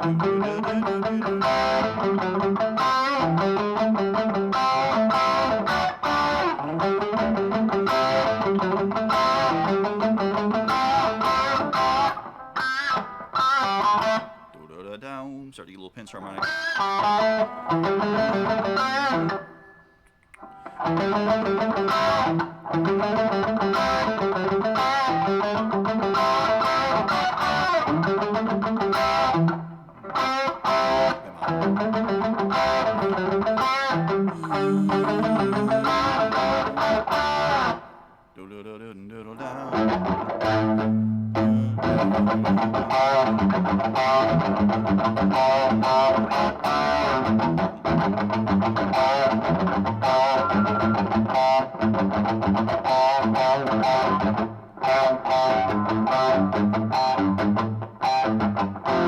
Is it da da da da or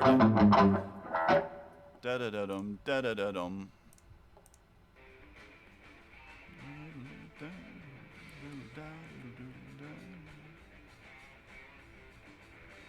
So we hit that E. We hit that E before we do the walk up again there. All right.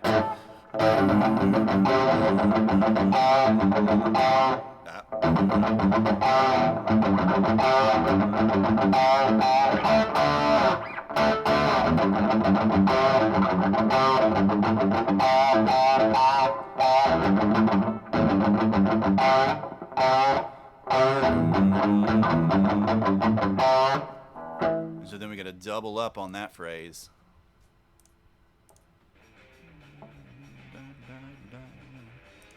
Do da do do do do da do do do do.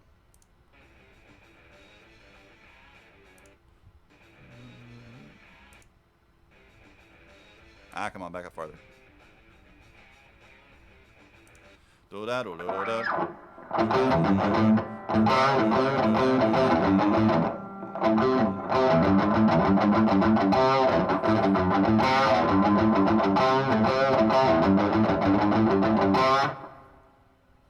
Interesting. That's a really, really subtle sort of transition from like these stronger accented bends into this one that's not really accented at all.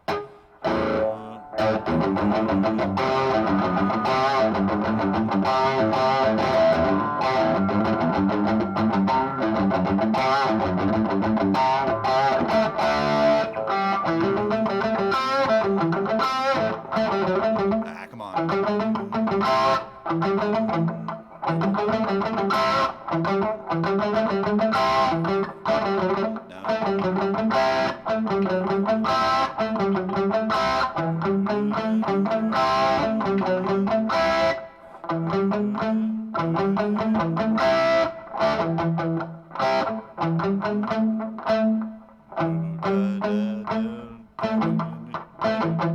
come on, I've lost it now.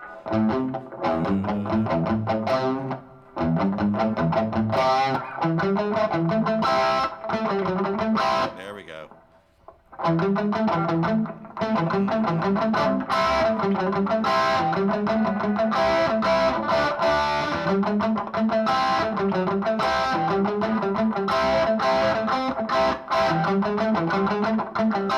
There we go. It's not that hard in terms of fingering. It's that hard in sort of like getting the timing exactly right, because it's all basically just pretty straightforward kind of pentatonic-y, blues scale-y sort of stuff. All of a sudden, I'm getting a bunch of hits on Twitter.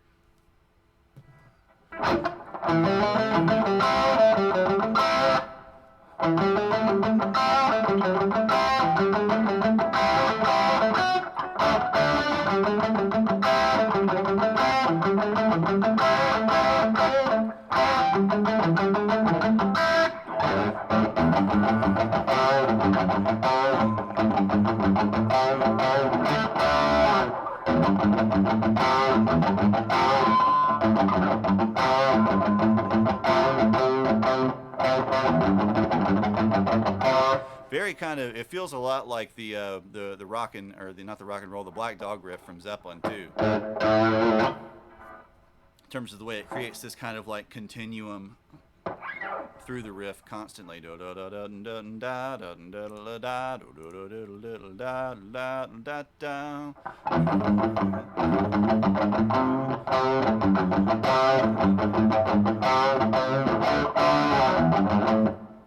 my YouTube go? There we go.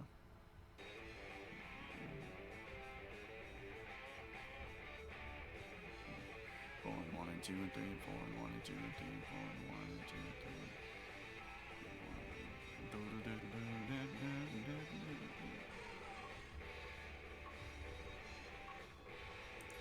Ba ba bum. Then a pretty standard. So.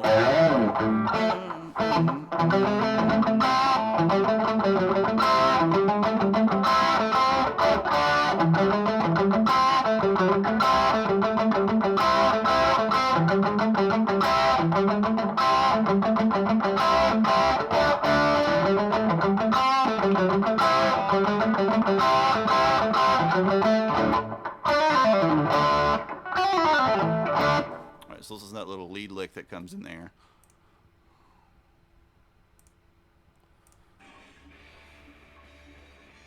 Whoop.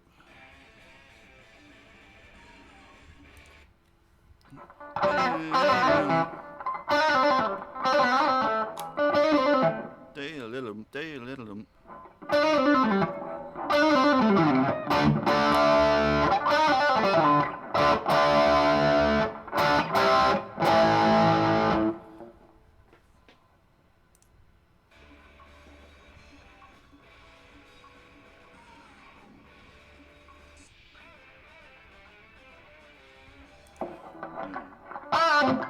We have a little harmonizer on there playing like fifths above these. Let's back that up a little.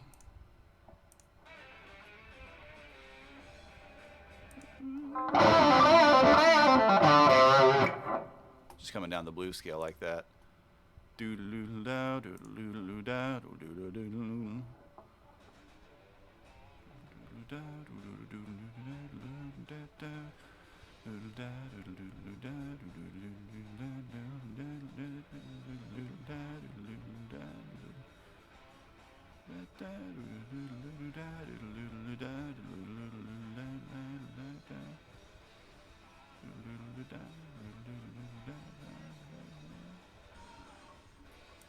Down, down, down.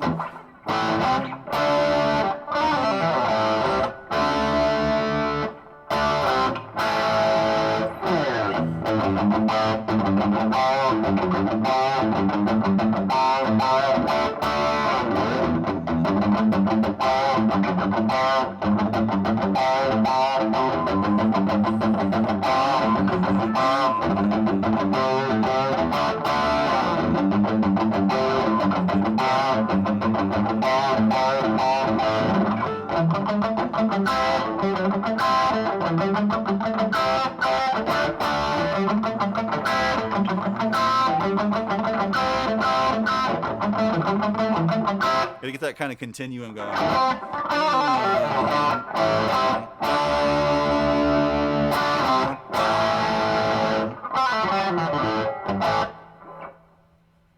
Da da boom.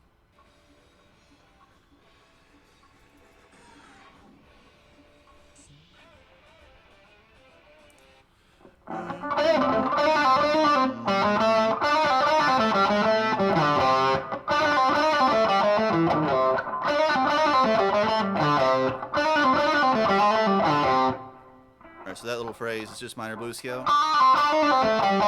And this little chromatic walk over.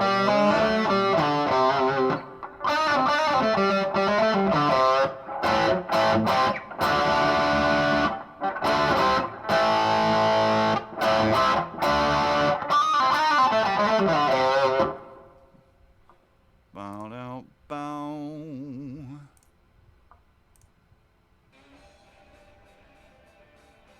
Da, da, da, da, da, da, da.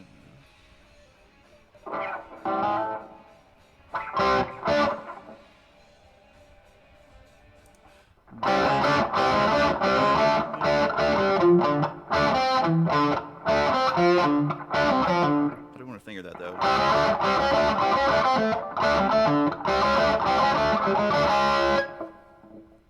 Very sissy strut kind of phrase, actually. That.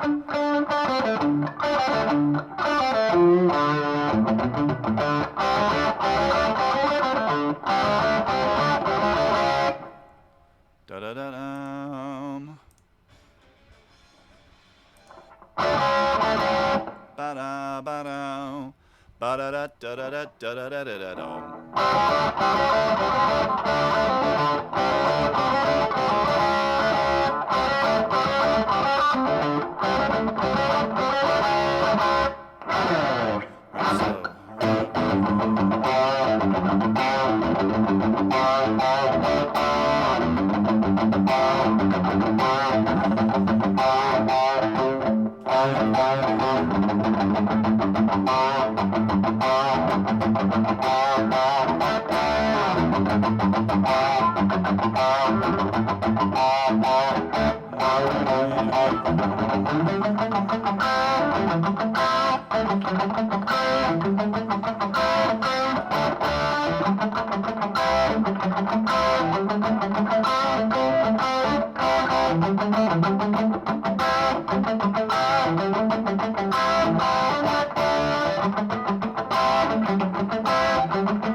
Ba-da, ba-dum.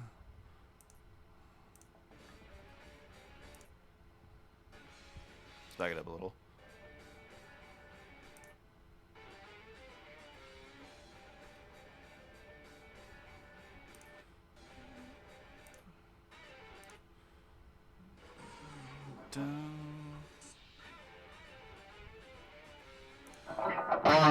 It's gonna be in that one.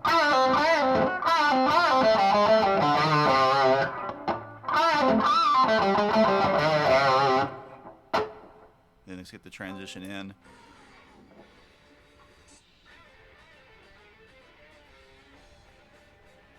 Just straight into it.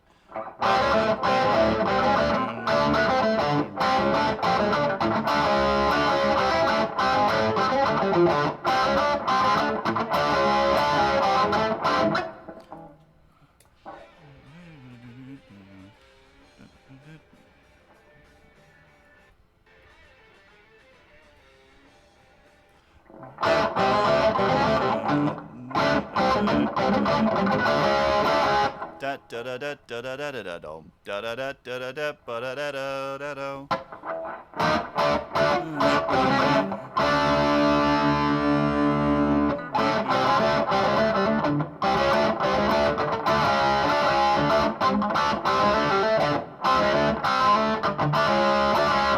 Ba ba da dum.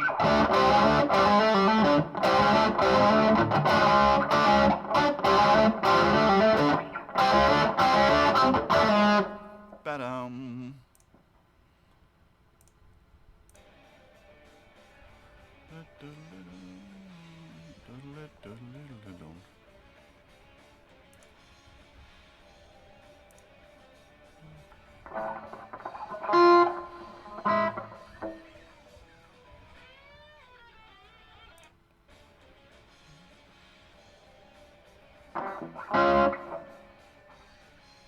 Actually getting the third in there too.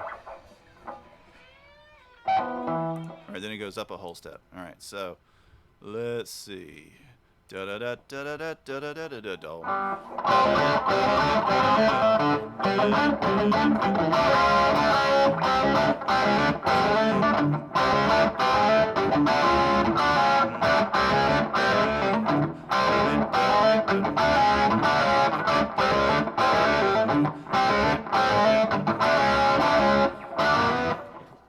Then we transition into the same thing a whole step up, just for like one bar.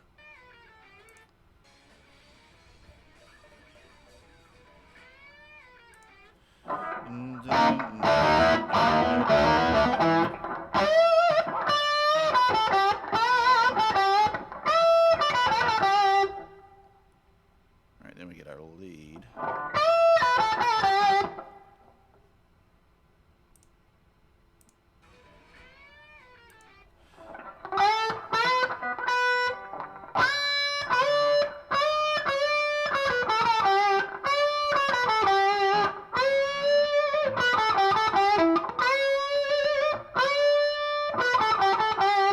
Alright, so see, we're bending from the fifth.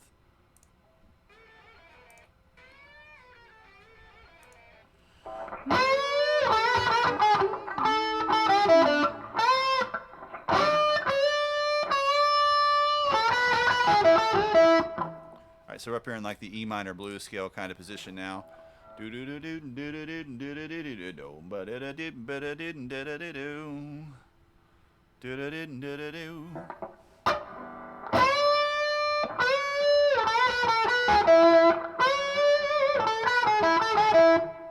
Do da da do. So we're bending that fifth all the way up to the minor seventh.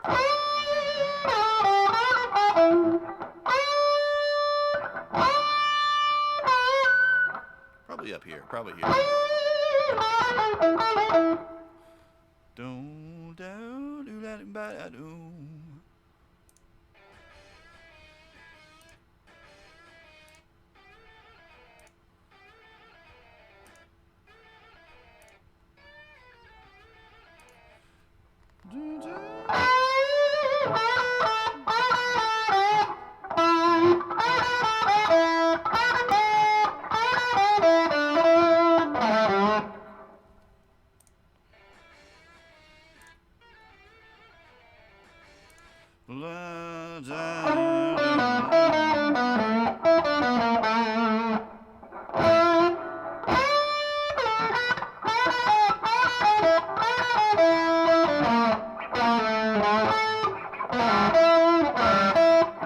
Grab that root at the end of it.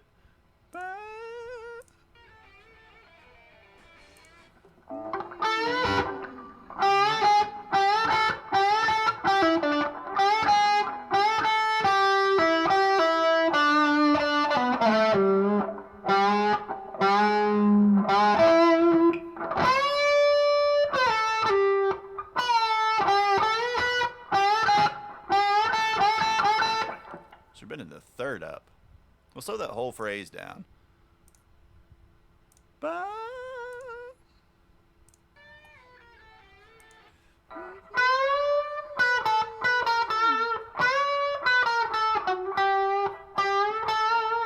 Yeah, maybe playing that there then.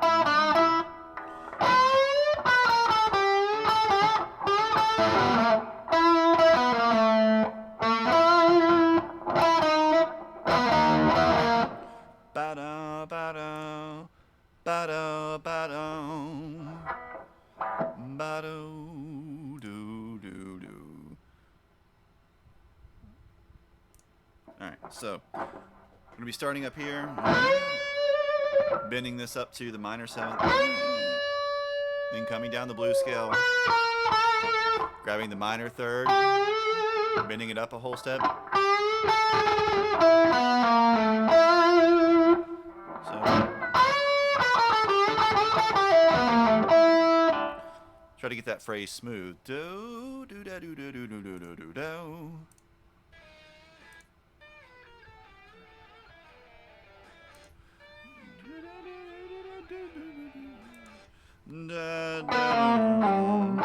So we gotta get down to this low minor 3rd too. So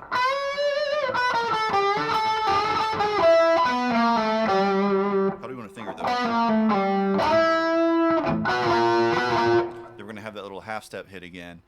Da da da da. Ba ba da.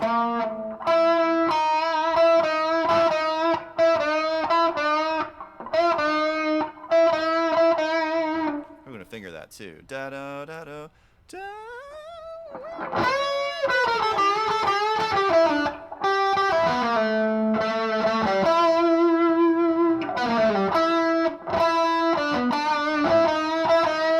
Ba-do, ba-do.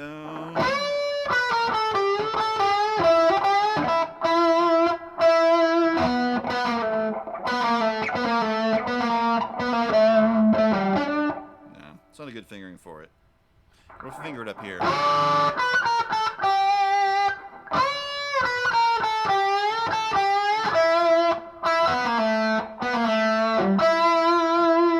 Oh no, that sounds a little too bright though compared to playing it higher up on the fingerboard.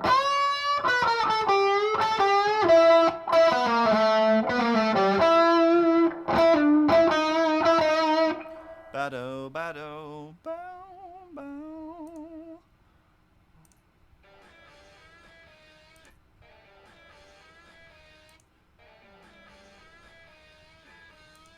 Bow.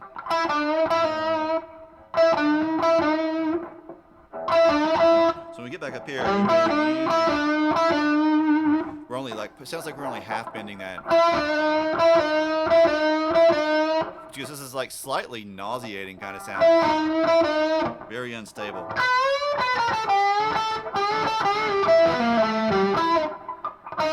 Now,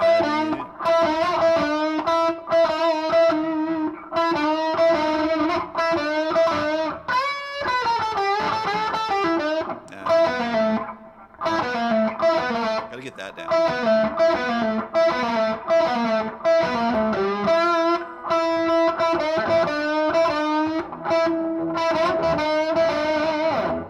Bow da da da da da down, da da da da down.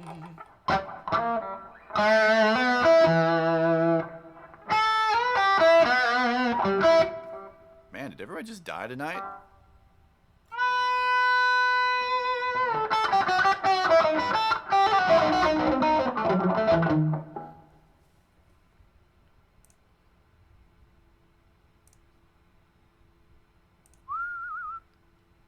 Do do.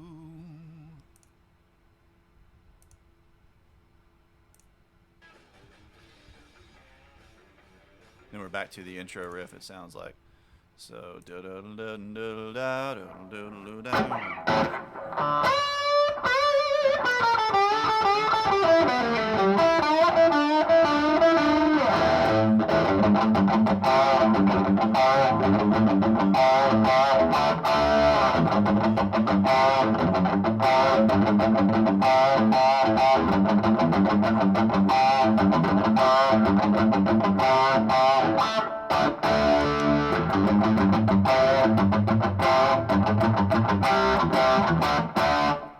Ow, ow, ow, ow, goodness.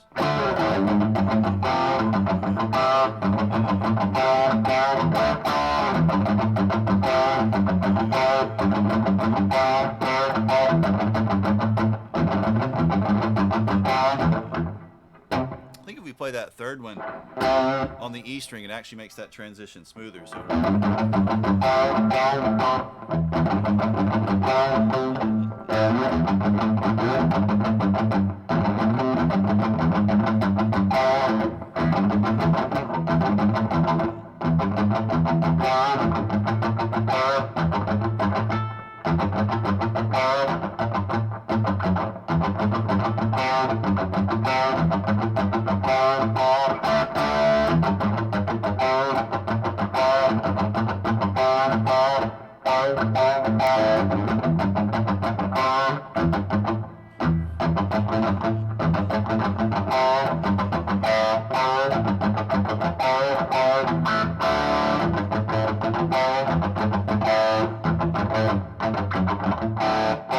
Yeah, open definitely doesn't work for that.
It's the last time we go up a whole step.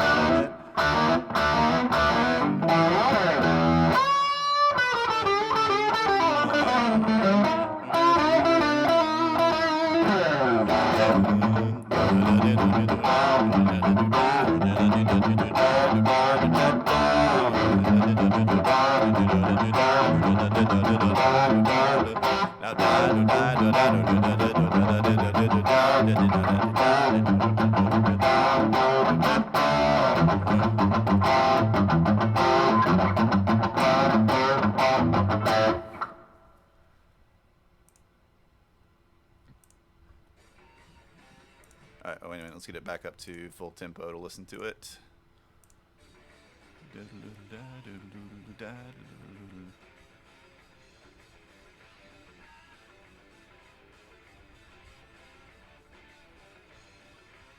Da da da da.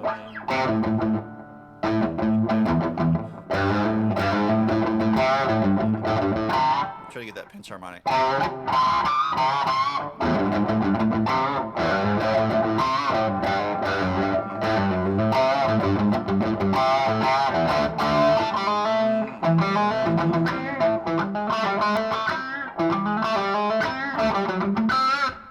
Get a little bit more gain, I think. Let's get our boost on. Yeah, that helps. Dial the treble out a little though.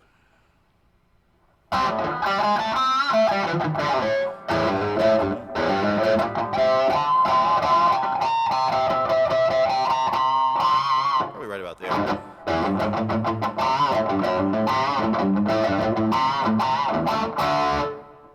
Do down.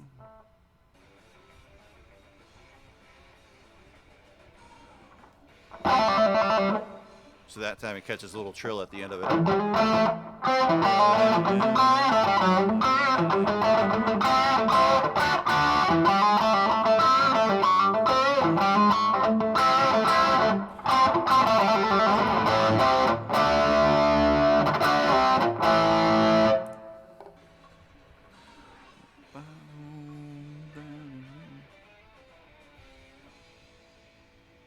Boom, you just land on the big A at the end. No, I don't want to watch somebody's video on how to play it. Here we go. Do do do do do do down.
There we go.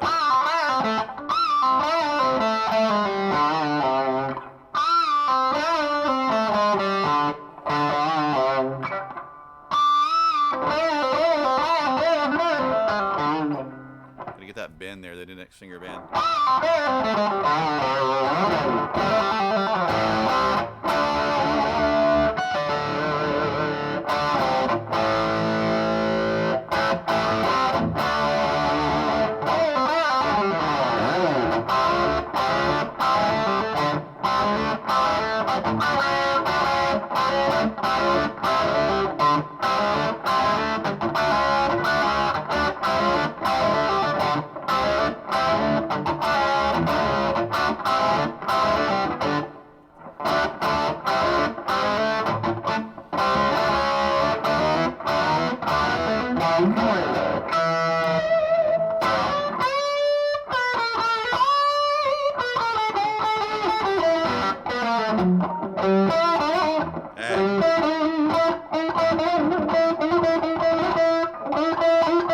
Probably bend that way.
Interesting attack envelope on that note. Do-do-do-do.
It's pretty tricky to get the timing down at first, but once you kind of get the pattern under your fingers, it's not bad.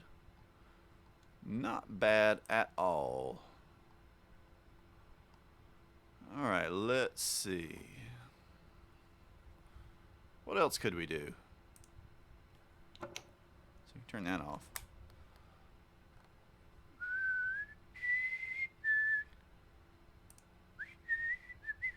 Man, is there something like...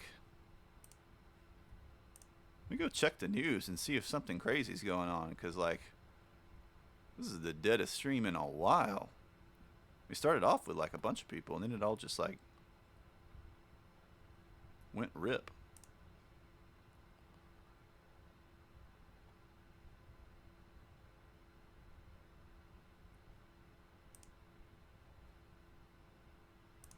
Yeah, I don't see anything crazy happening.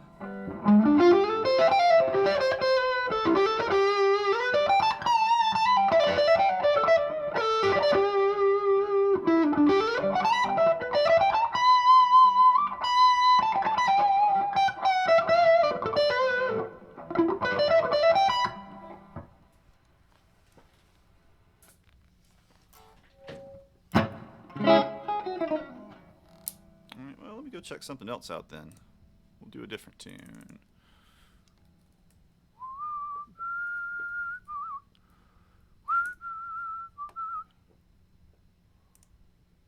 What key is this in?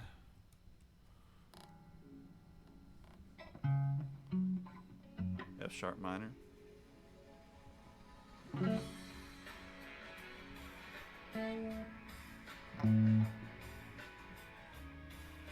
Do do do do do.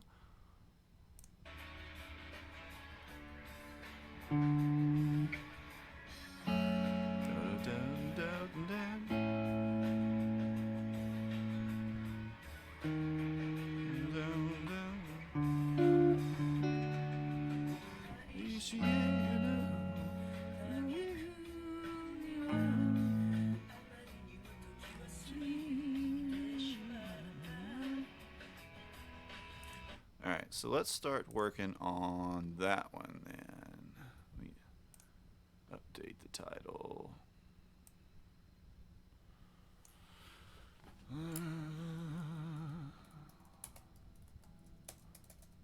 Bebop. Real folk blues. Hakunewa.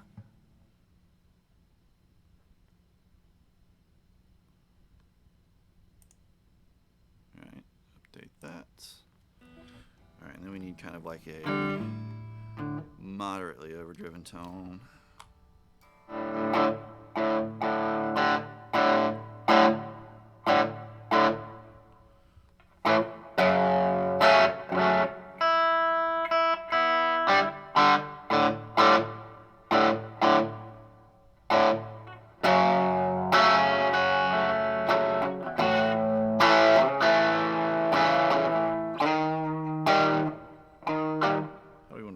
Dome. Probably not that way.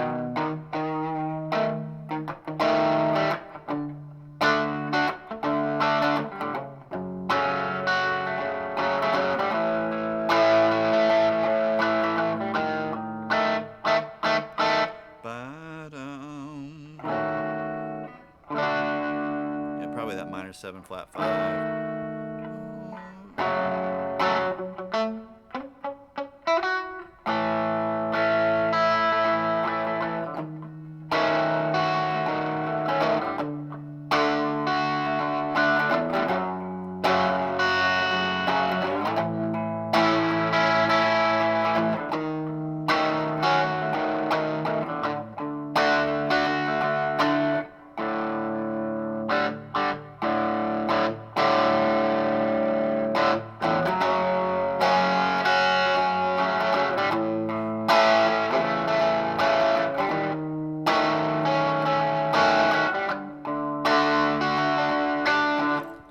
getting pretty close. The real folk blues. Oh, there's a live version. That's cool.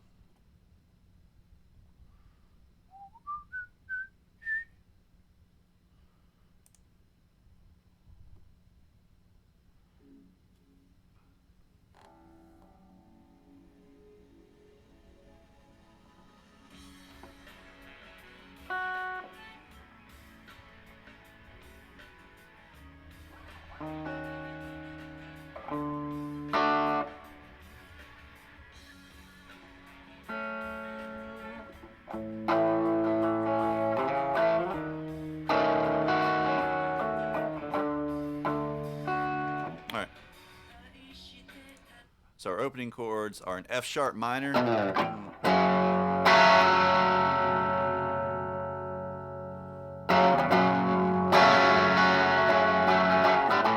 A, to an E flat minor 7, flat 5, which easiest way to play that is either 6 on the A, 7 on the D, 6 on the G, 7 on the B. Then a D, which you just play a D bar chord. Or you can play that flat 5 chord as 1, 2, 2, 2, going all the way down, but I find that a little cramped.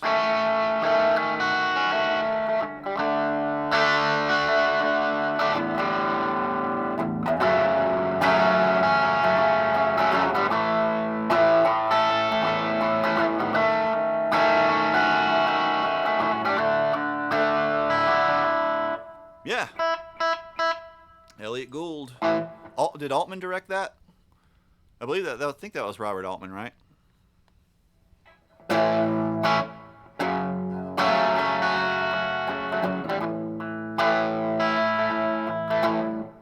Yeah, pretty much. Like the way he's dressed and everything, his, suit, open shirt, no tie, just being a bum, kinda.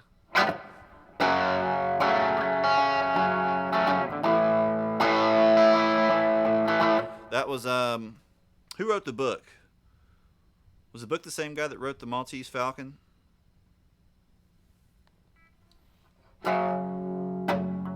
Yeah, Raymond Chandler.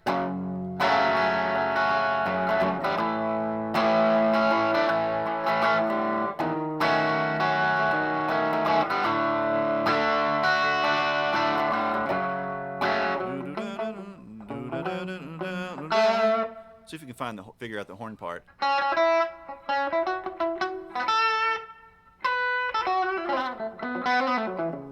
Do da da da da da.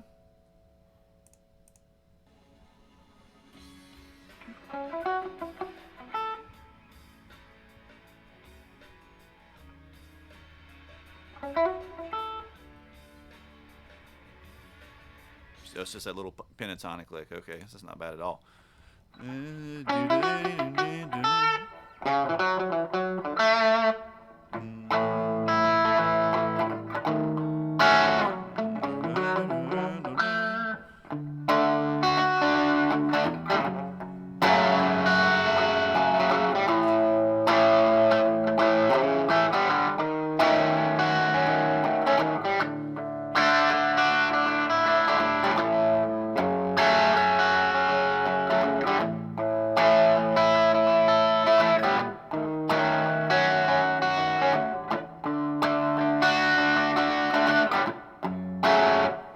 So that's our intro. Our intro is just those 4 chords.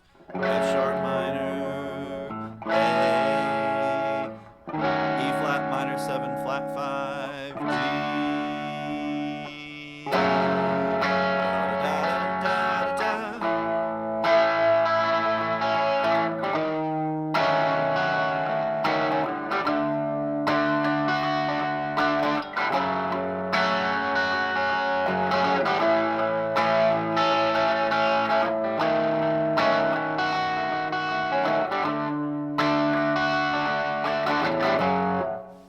So then we'll hit our verse. There's a lead guitar kind of playing a little with a wah pedal.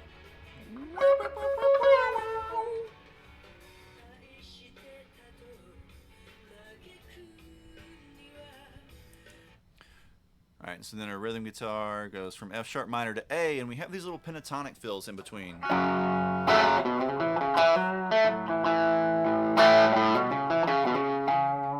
and it's just kind of operating down here in this second position.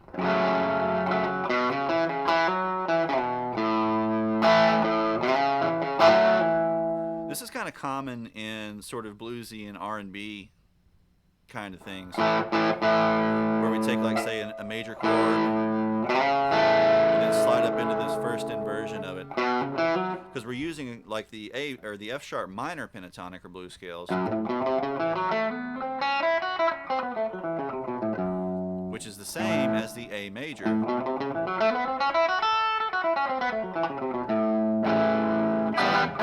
can use the same scale.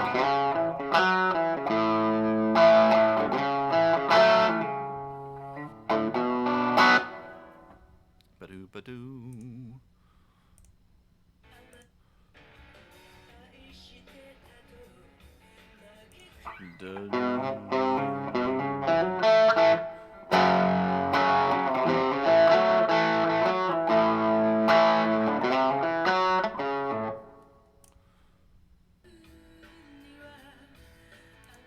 Do da da do da.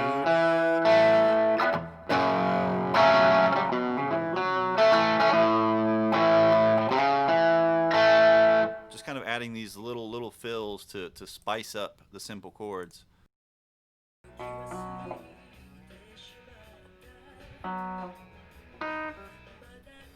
F sharp, A,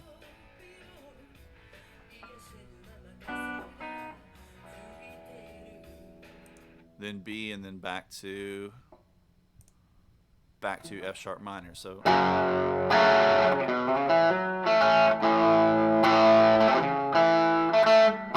B minor. Then when it plays the B minor, it still takes a major pentatonic sound when it plays a little inversion.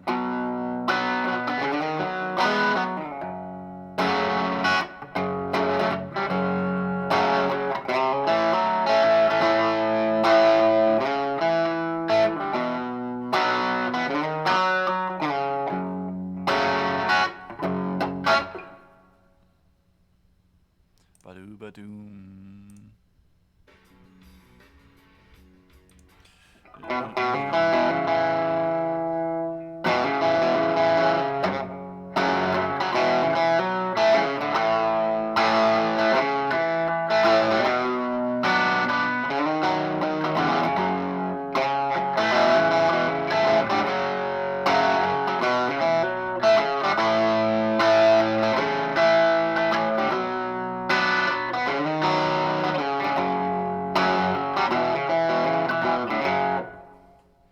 Ba-doom, ba-da.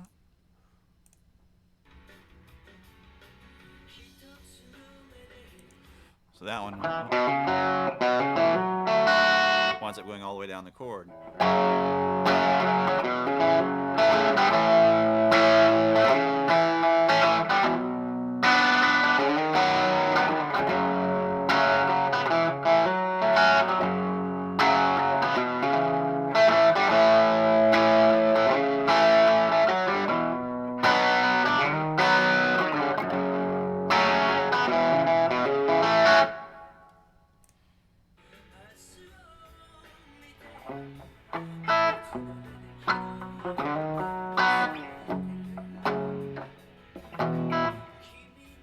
Drops down to E there, but I'm at the tail end of the chord progression.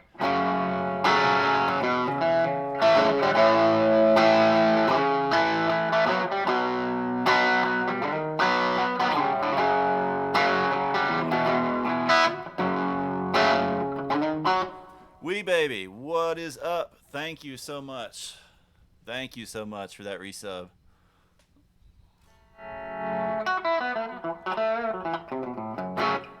Man, 3-month streak. Some reason resubs don't want to show up in the mini feed lately. I don't know what's going on with it.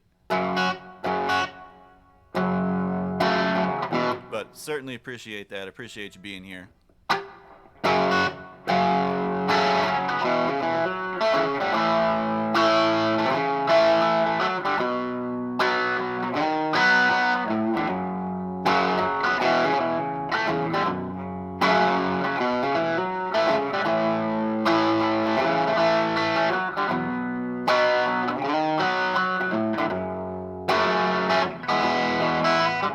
How are you doing? Having a good evening?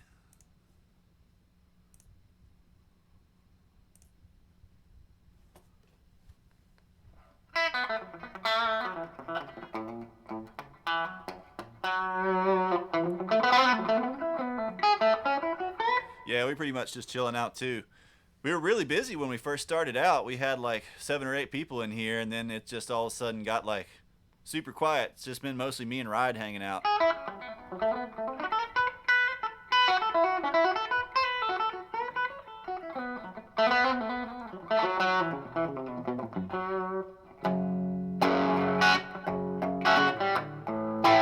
So I'm just playing old anime songs that I've always wanted to learn, never got around to.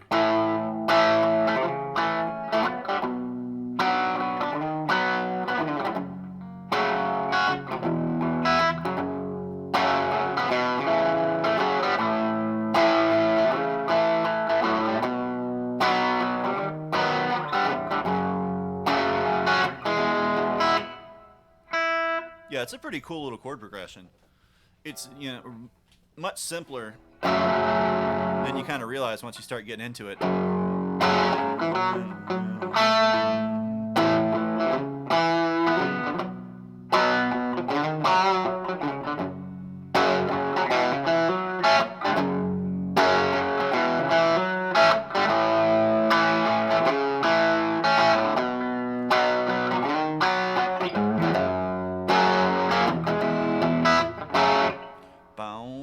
It's manly.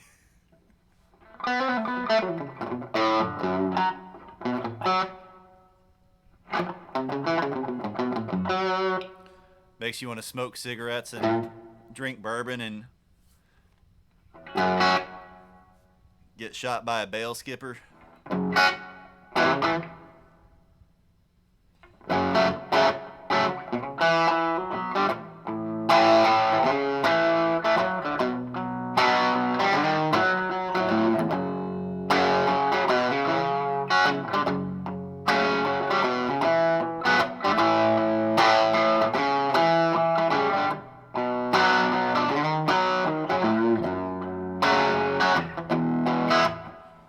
Let's see what comes next.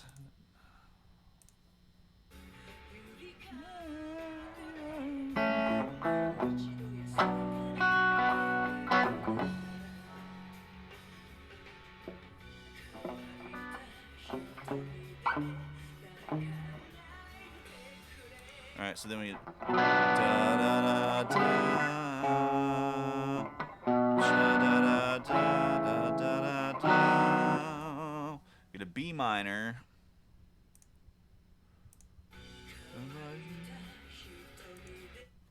No,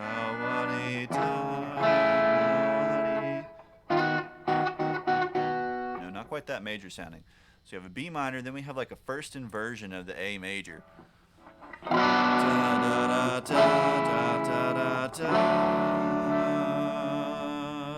do we get D major?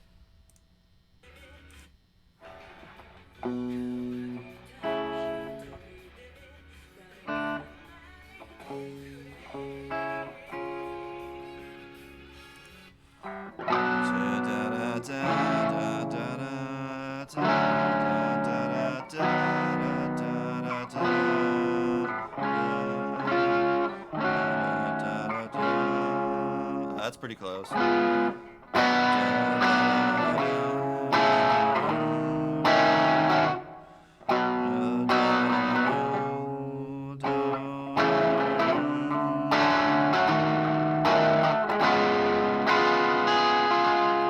it'd be like B minor, A in the first inversion, G major 7, E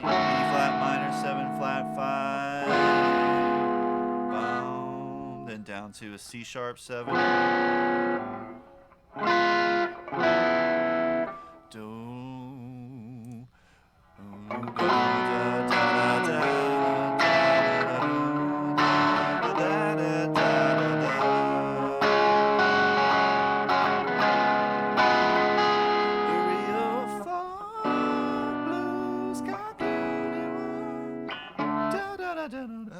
If I remember correctly, we're going to go into the 4 there. Okay, so from the beginning, F sharp minor, E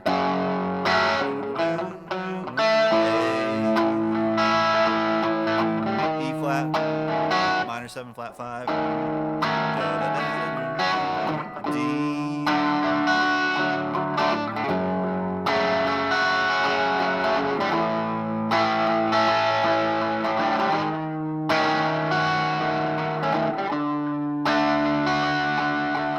Into our verse, F sharp minor,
that should get us to our chorus.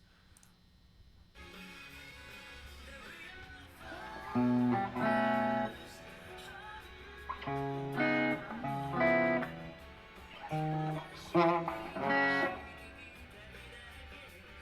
so that chord's a little different. So we're going to change to our For the Real Folk Blues. So get like a B9.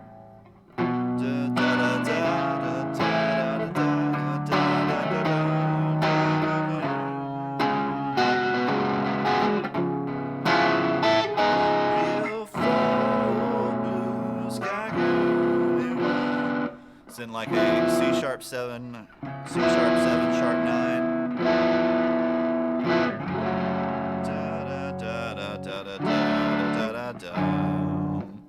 So we get our F sharp minor. The chord after that's a little different.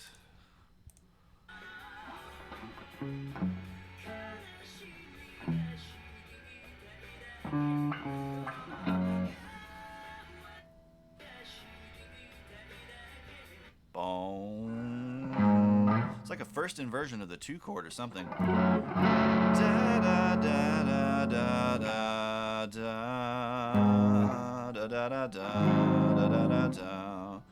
The real folk blues got good.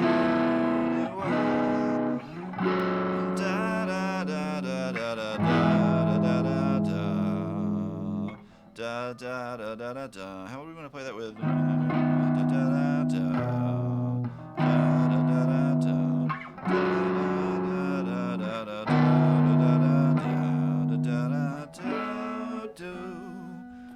Then we're going to shift back to minor. Interesting. Interesting.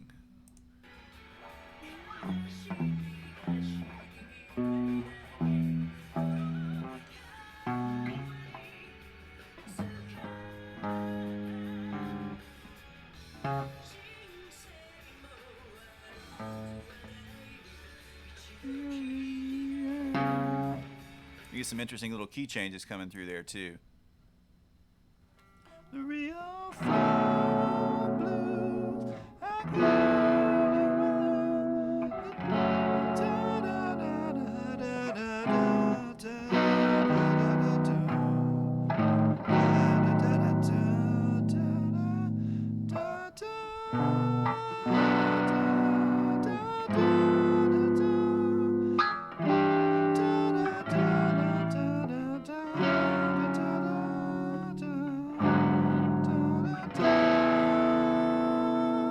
close. That's close. It sounds like it shifts to the 4, like a 251 in the 4. Hold on just a second, guys. I need to take a quick bathroom break, and I will BRB. Just a moment. Doo-doo.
Woo, man.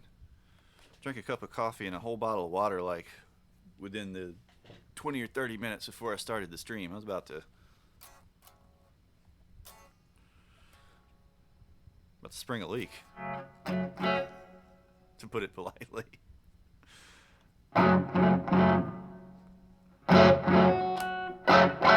right, so let's see, where were we?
right, so now we're gonna get to the part. That's where we got to. All right.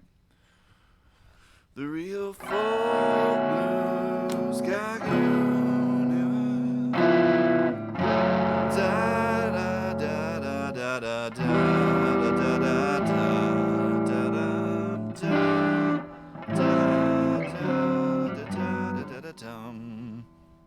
So we're gonna get this temporary modulation that occurs. Real folk blues gagoon.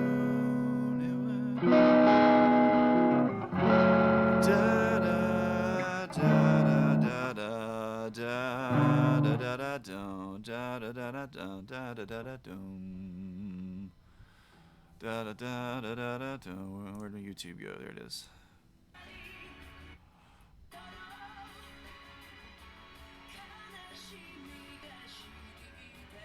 Dum. So you got that E in the bass.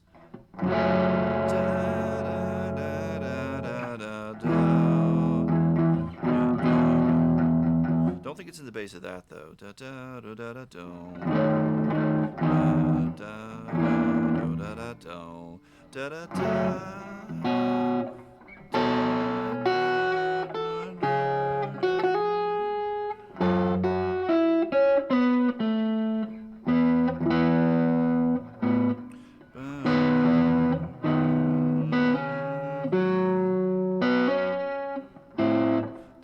That's close. Close. Trying to harmonize the melody like that. Da da da da da da da da da da da. So you start getting these more dense chords. Sometimes that can kind of give you clues as to where you want to be. Do do do do do. Do do do do do do do do do do do do do do. So da do 4 5.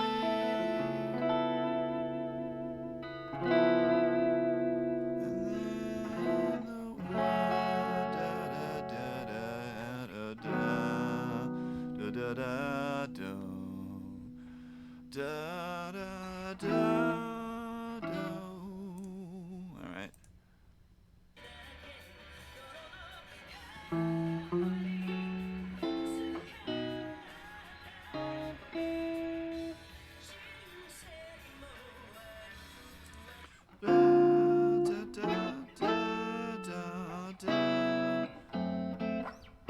Planar 1 is a minor 7 flat 5 there.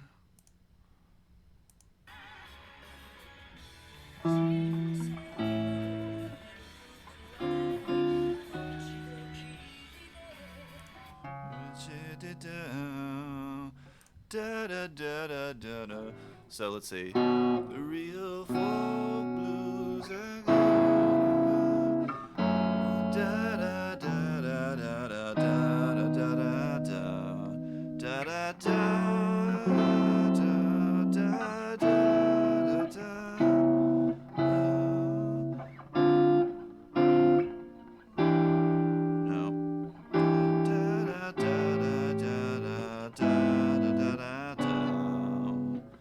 close. It's like 2 5, then a different 2 5.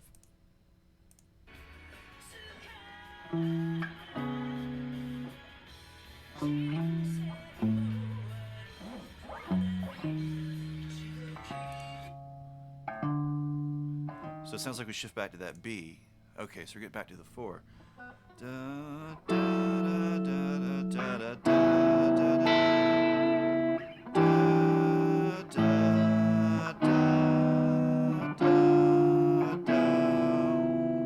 Oh, it's getting close. The real folk blues. Da da da da da da da da da da da da da da da.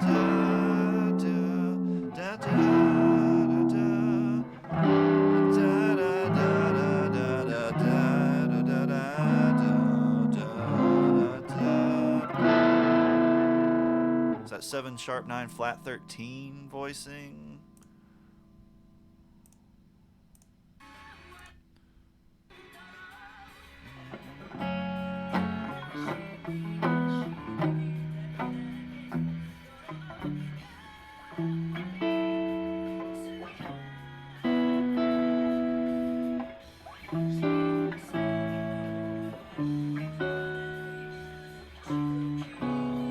Yeah, so it just goes down chromatically. It goes from the E flat minor 7 flat 5 down to a D major 7, a D major 7 back to the C sharp 7. So that's pretty slick. That's like a pretty sophisticated way to get through those changes. So we're changing from this kind of like R&B feel in the verse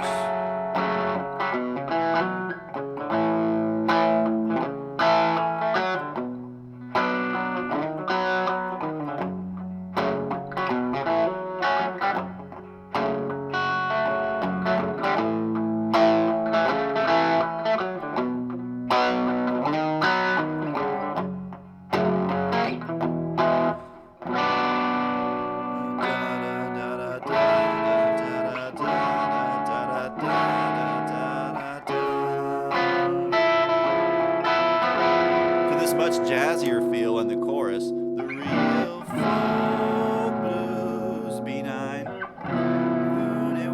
C7, sharp 9, flat 13. So this is the standard like Hendrix chord shape, but bar the pinky down. Then back to the F sharp minor, then like over E, then into this like B7 over E flat. Da da da da. Da da da da. B minor 7, C7 sharp 9, E minor 7, A7, E flat minor 7 flat 5, D major 7, C7 sharp 9. Da da da da da da da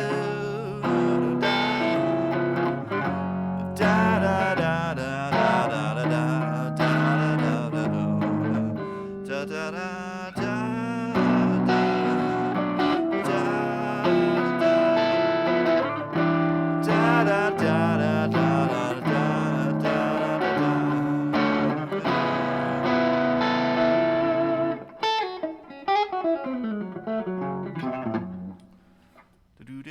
Let's get the timing in that part exactly right. Back it up.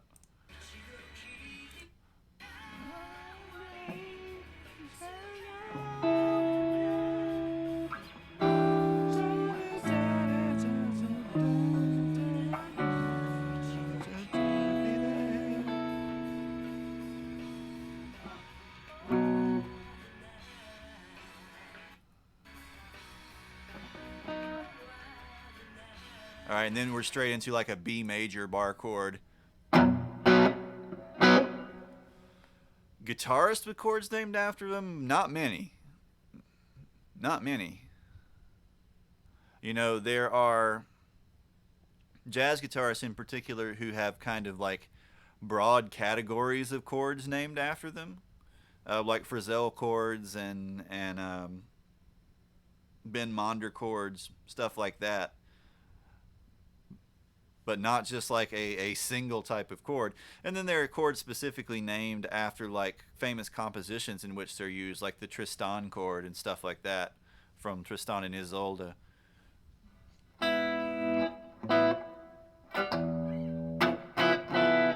And it's referring specifically to this voicing too.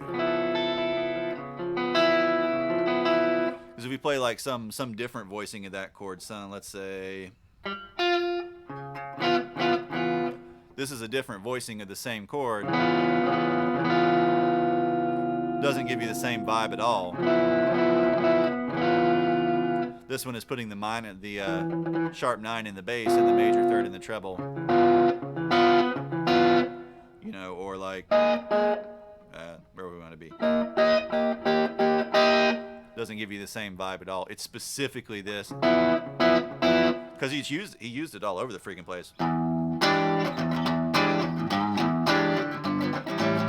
You know, or using it in this fingering.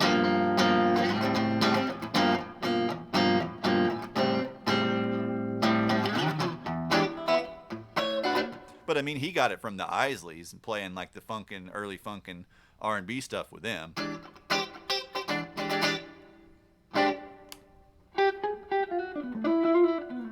He's just kind of the one that introduced it into like the rock lexicon. Alright, so the real folk is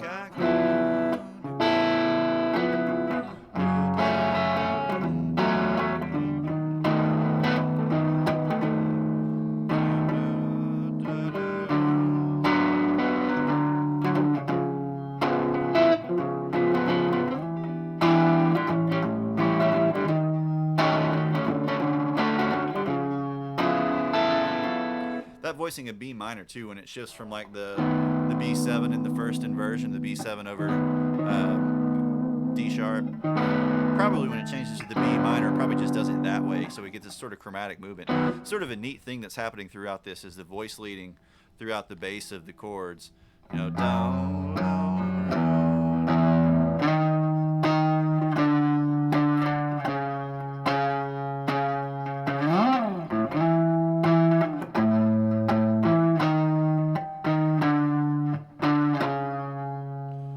The real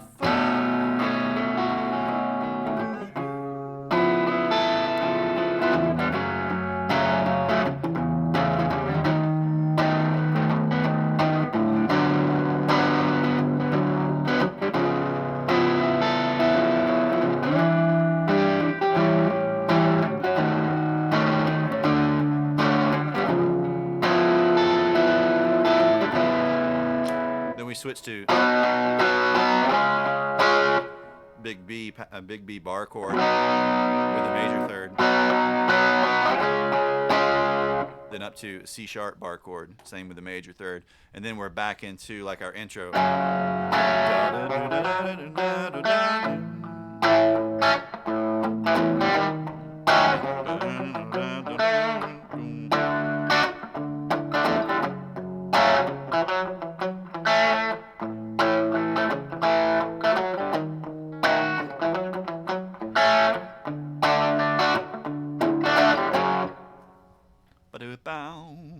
But yeah, I love that. I absolutely love how that changes from being really, really, really straightforward to being like so slick, like so kind of arranged and sophisticated.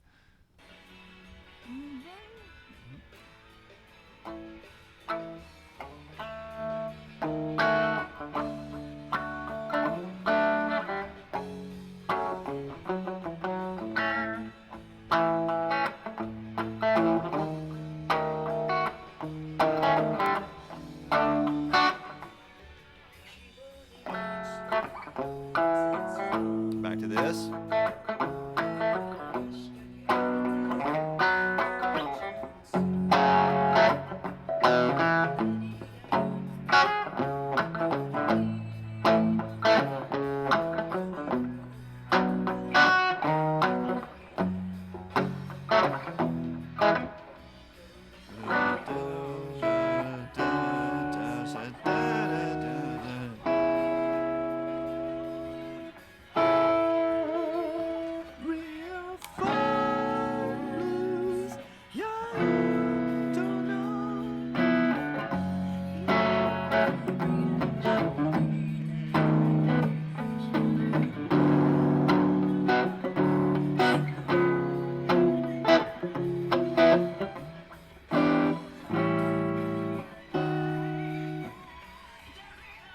All right, so that time is slightly different. Second time through.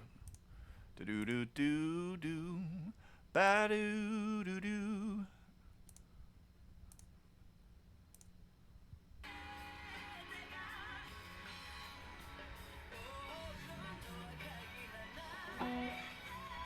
We gotta back up some more.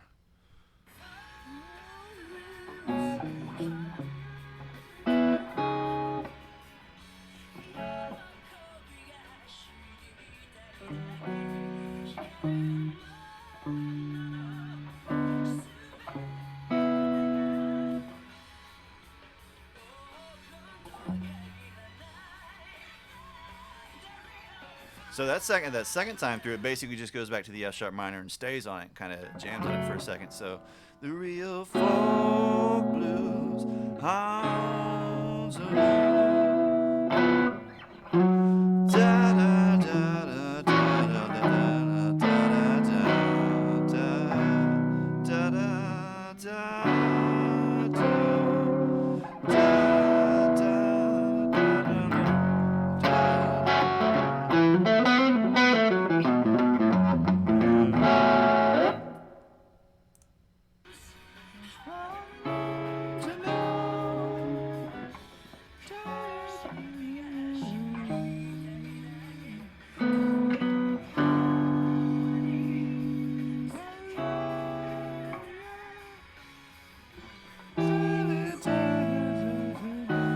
right, and then we get it again. We get the change, the key change, the second iteration through.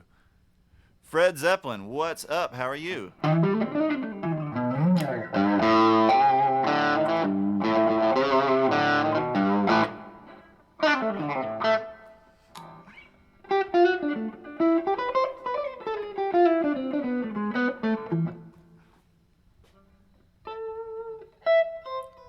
I'm guessing by the use of mate that you're from the UK or Australia, or maybe New Zealand, or maybe South Africa. I'm doing pretty well, just chilling. It's been kind of a slow and rainy night. It's just hanging out, learning some tunes. Real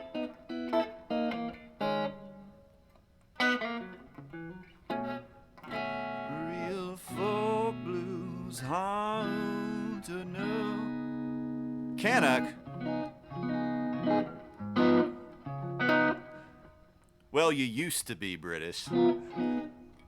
Unless you're French Canadian, in which case I've just horribly, horribly offended you.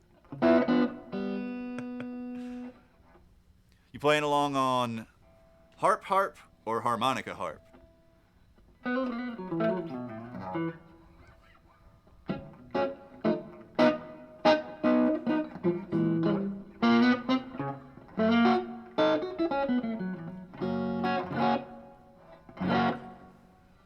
So we're predominantly operating in the key of F sharp, so you would probably want a B harp, a B harmonica to play along with us here, or a chromatic one, if you can play a chromatic one. Those things are crazy.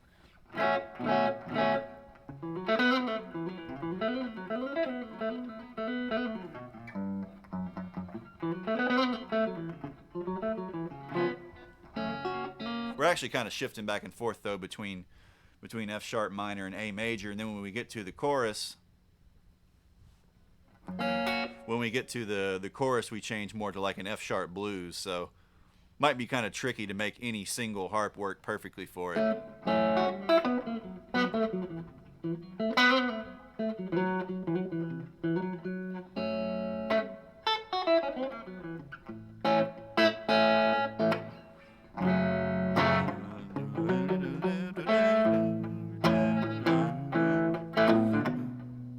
As we're jamming here in the verse and stuff, the intro and the verse, we're using like A major pentatonic sort of sounds.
Now where are we at?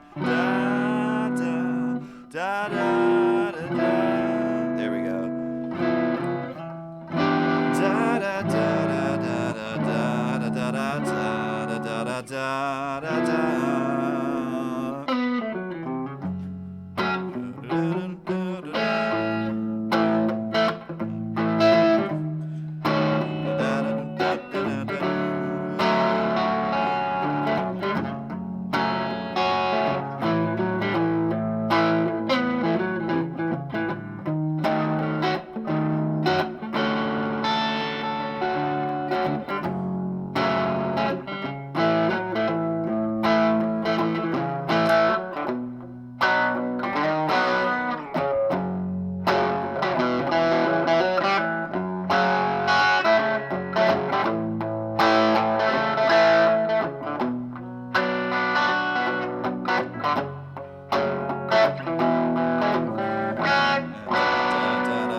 So we're into that. We're about halfway through that second chorus.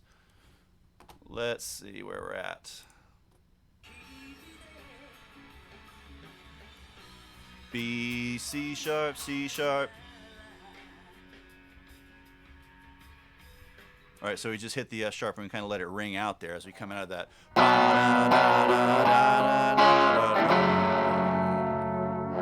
And the noodly guitar with the wah in the background still kind of going on.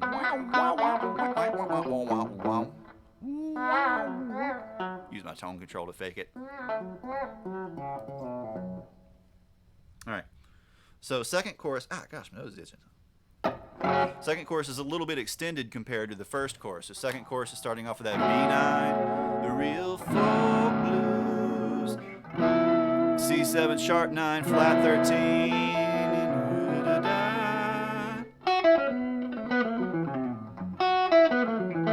An F harp? An F harp should be like totally out of tune compared to this. This is in F sharp minor. Clarity, what's up? You're picking a pedal. What kind of pedal do you want? How are you?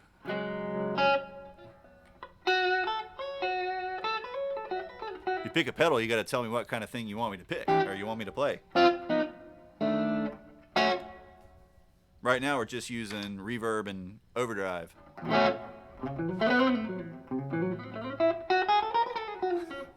Pick a pedal is the pick a pedal challenge is for when, or the pick a pedal points are for when we do the pick a pedal challenge, like every other Wednesday. So next Wednesday is like pedal night where we play with pedals and make weird noises, and so I let you guys pick my pedals and then I try to see what I can come up with them. Player's choice. Well, let's see what would work well for what we're doing.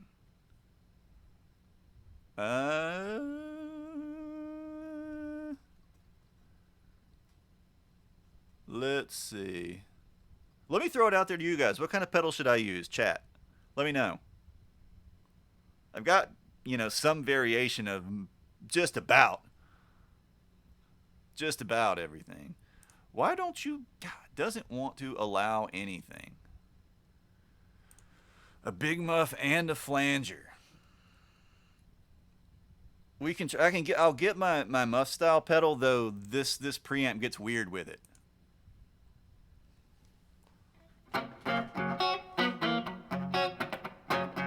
Flanger, we can do flanger. You just want to make things weird. Because my flanger, well, actually both of my flangers are really weird ones. I don't have like a normal, just a regular flanger. That's actually something that I'm sort of missing.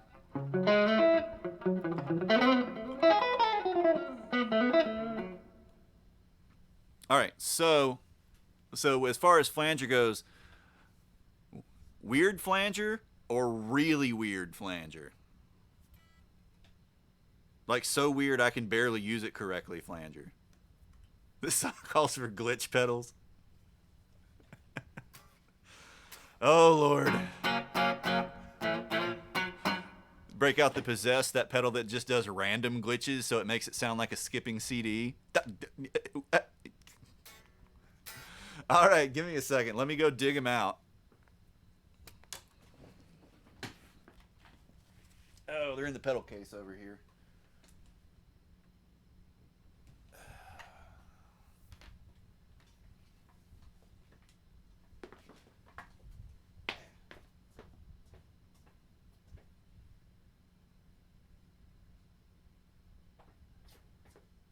Wait, I forgot. I have another flanger, but it's also a chorus pedal, and it also does weird, but it sounds really good.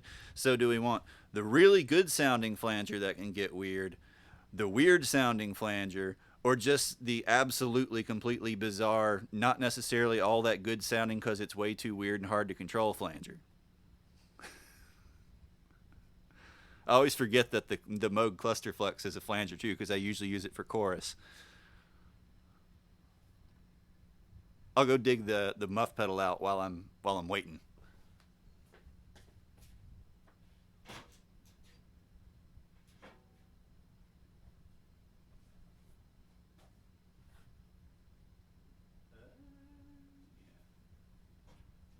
That's it.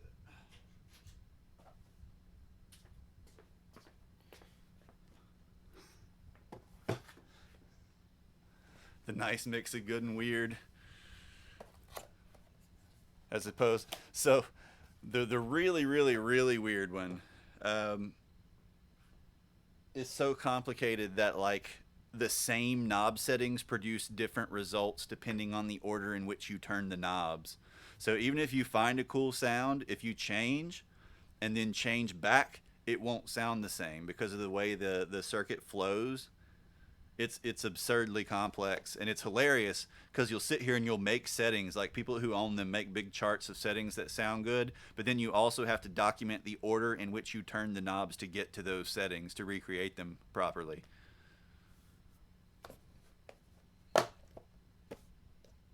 The weird weird weird pedal. All right, let's see, gotta roll our volume down. It's definitely a pedal that is for, you know, for experimentation. All right, let's get you. So for our muff style pedal, we'll hope it'll get along. This pedal is really finicky with amps. Some amps it loves, and other amps it just doesn't want to behave with at all. So we're gonna give him a go and see how it does, and then I'll grab the I'll go grab the cluster flux as well. But yeah, the other one is one you just want to put on your desktop, you know, while you're playing, and just turn knobs and see what crazy sounds you can come up with. It can actually do through zero flanging too, which is really cool. Not many pedals can do that. Which is where the LFO actually sweeps through the 0 point of the waveform and completely cancels the sound out. Gives you a really interesting sound. All right, let's go get the other one. Flanger.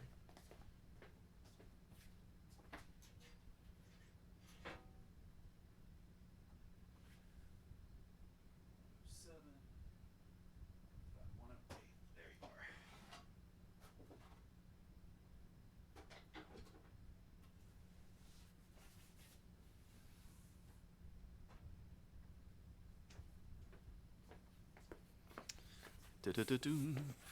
Alrighty. Have to unpack it.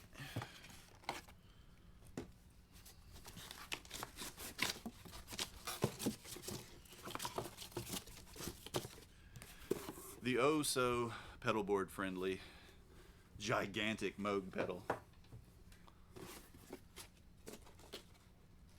What is this?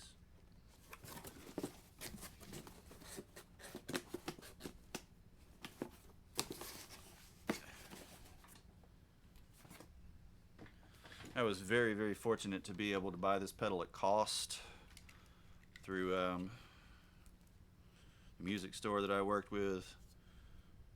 Because holy crap, now that they've been discontinued, they've gotten freaking expensive. I mean, they were really expensive to start with, but... Alright, where am I going to plug it in is the question. I think I got to plug it in over here.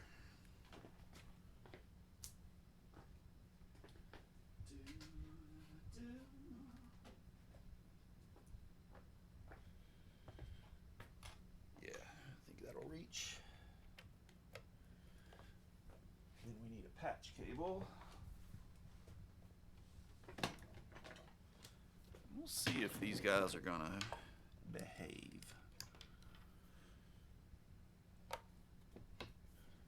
You want to see really fun things about Moog pedals as well. If you've never seen the inputs and outputs of them, they're pretty much fully modular. So you can send control voltage in or out for almost every parameter. Audio in, and then mono out. There we go. So you can actually hook them all up, or get like various other things that can take, send or receive control voltages, and you can control them with each other and manipulate them in all kinds of interesting ways. Basically make like a modular synth out of pedals. Alright, so let's see, let's get our feedback to 0. Alright, holy crap, that's going to be slow.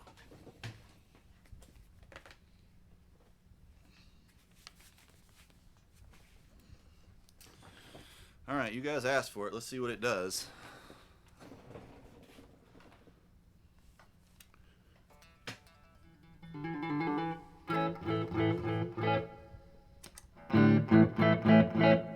Alright, so here's our dry signal. Let's start dialing in a gain tone.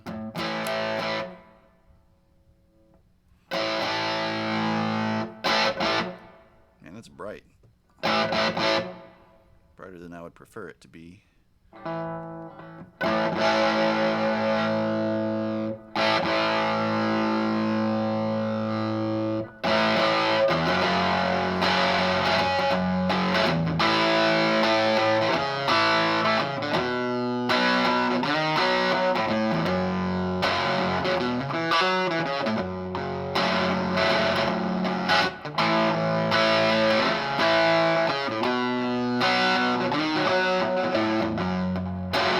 Turn the presence down a little bit on the power amp.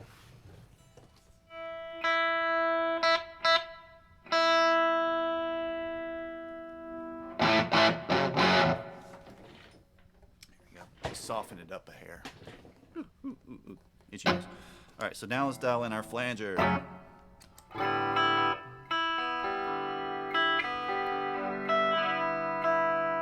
yeah, we're on chorus mode right now.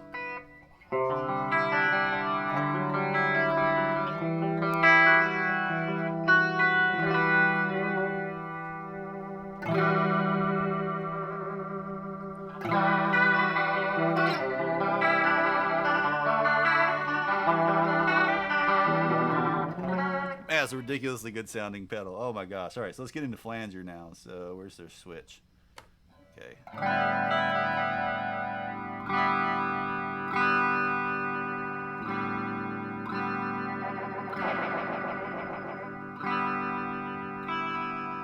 right, so let's just set up like kind of a normal sounding flange to start with.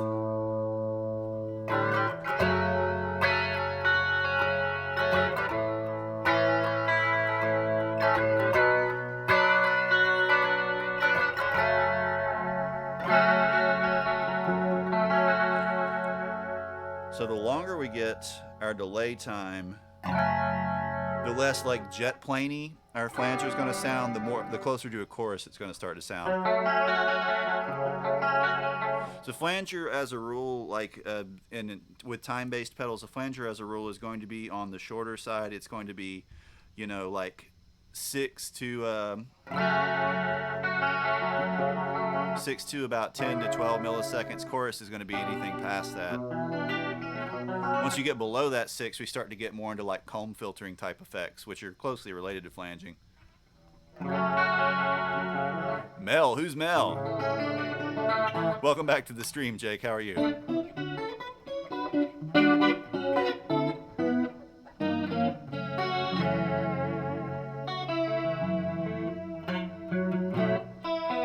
so we're going to want, for more classic flanging, we're going to get that delay time shorter.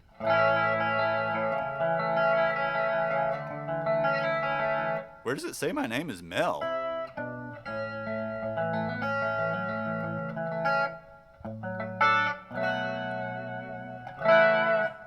Yeah, no problem, Fred Zeppelin. Thanks for stopping by. This Friday night will be Free for All Friday. We'll be streaming all kinds of stuff Friday night. Oh, that's follow me with an exclamation point.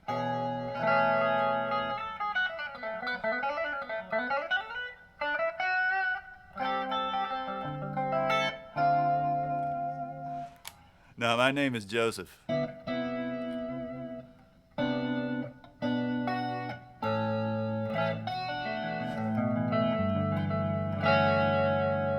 so now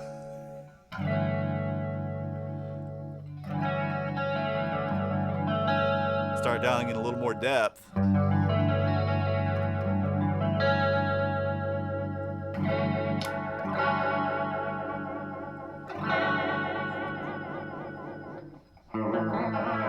Start getting real like pitch detuning.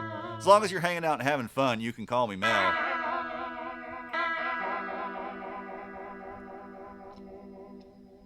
If I can call you Betty, you can call me Mel. Wait, that's not how that goes.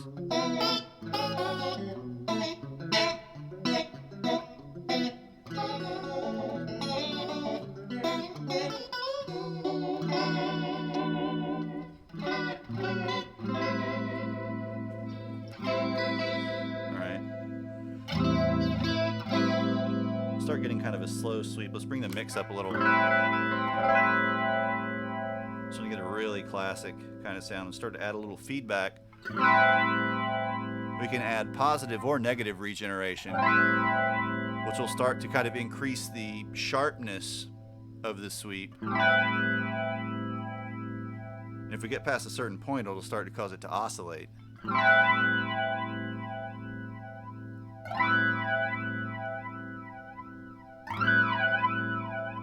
You start to hear that really aggressive peak start to come in.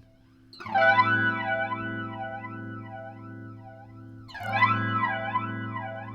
wow.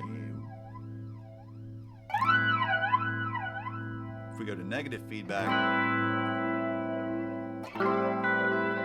wah, instead of ew kind of effects, we get wah kind of effects. And it starts to become almost like a voice.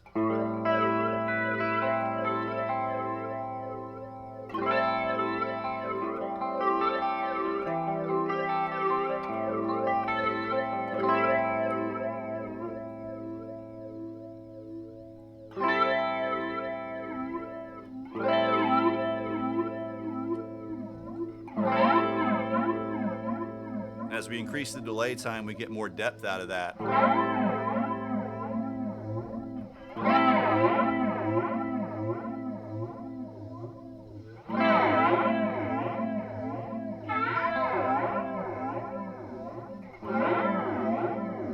We start to get very, very like synthy, kind of robotic tones.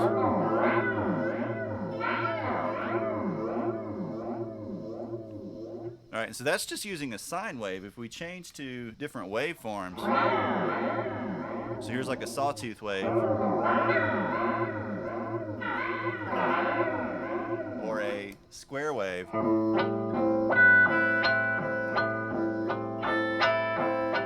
Which I love this effect. It's so rhythmic.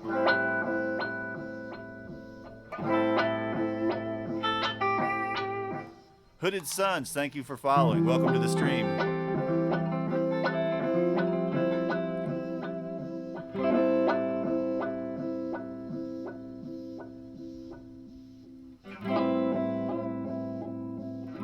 If we go full wet with this as well, we can start to essentially turn it into a vibrato, which is really cool.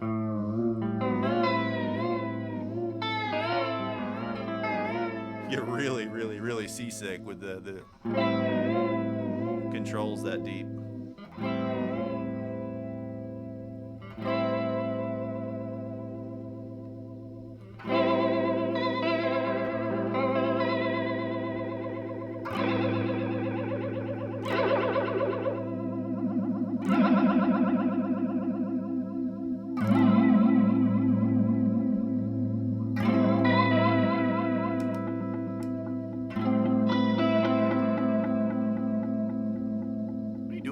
Automod doesn't like anything. Automod doesn't even know what that word is. And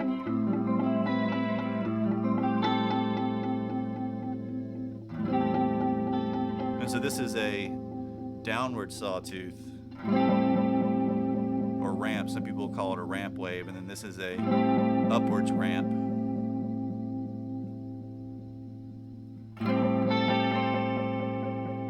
And then one of my favorite things we can do on here is what's called sample and hold, which is essentially a random waveform.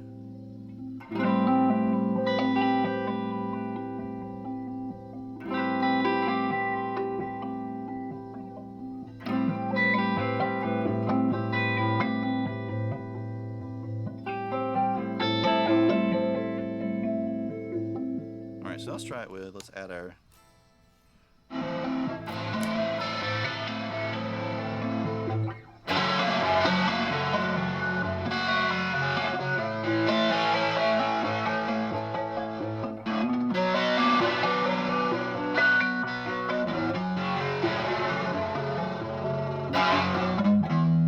this is this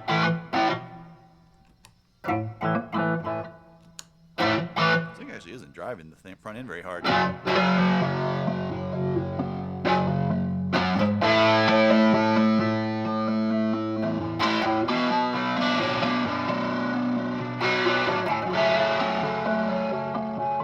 we want to go back to our really classic flanger sound,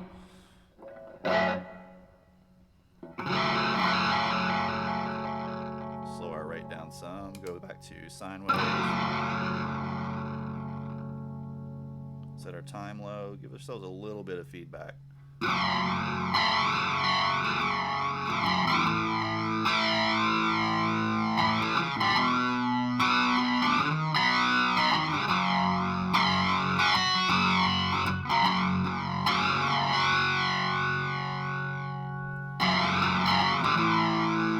Let's get a little slower rate.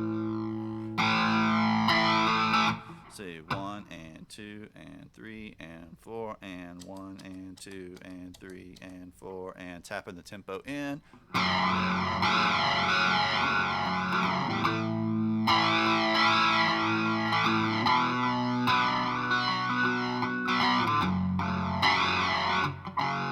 Now let's go for slow. Let's just go for quarter notes. 1, 2, 3, 4.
First time it's different. I forgot.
The second time's different.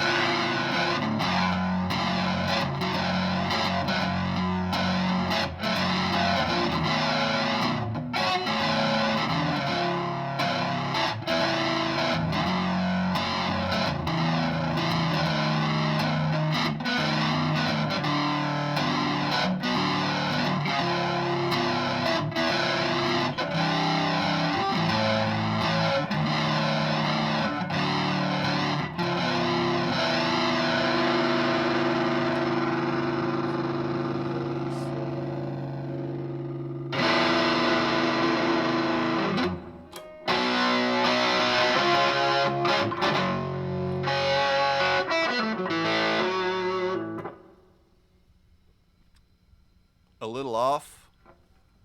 Which part's a little off?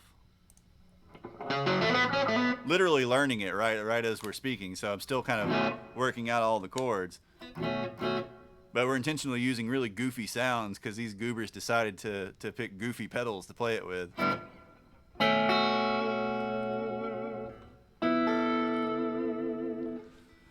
So the basic chords as we go through, we start off with an F sharp minor, A major, ba da da da, then D major 7, F sharp minor, A major, E flat minor 7 flat 5, D flat major 7, then our verse, F sharp minor, a little pentatonic lick, A, B minor, F sharp minor,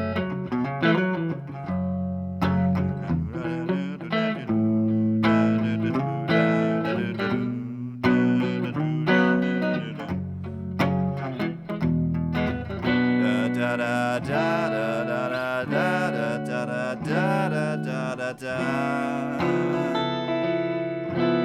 So a little bridge, B minor, A in the first inversion, D major 7, E flat minor 7 flat 5, C sharp 7 flat 13. Then we get to the chorus, B9, the real folk blues. So no, there's that C7 sharp 9 flat 13 again. F sharp minor over E, B7 over D sharp, B minor in the first inversion, C7 sharp 9. Then the first chorus, E minor 7, A7, E flat minor 7 flat 5, D flat or D major 7, C sharp 7, C sharp 7 sharp 9. Then B B B B C sharp. Yeah, the pitch bending, especially from like the flanger, especially as we increase the depth, is going to make it sound really wonky. But that's what you get when your chat is a bunch of trolls. Wouldn't have it any other way, though.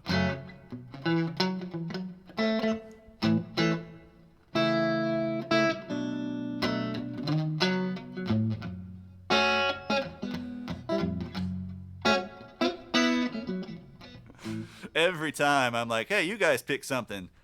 We had a Metal Monday a few weeks ago where I let them pick my guitar and they picked a fretless nylon string guitar with 11 strings.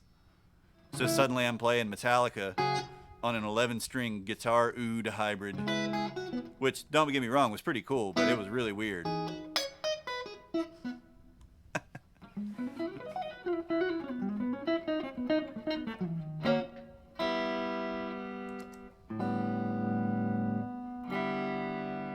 Alright, so let's see.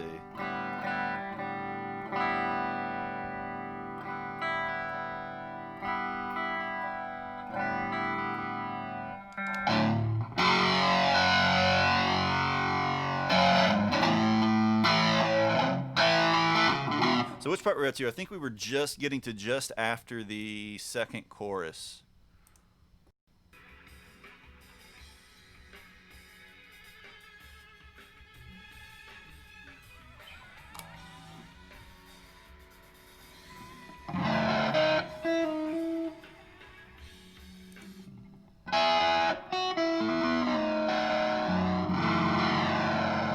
So we've got like an F minor 6 kind of sound going on here. There's one guitar that's kind of playing kind of like little fills on top. There's another guitar that has a very like kind of high rate.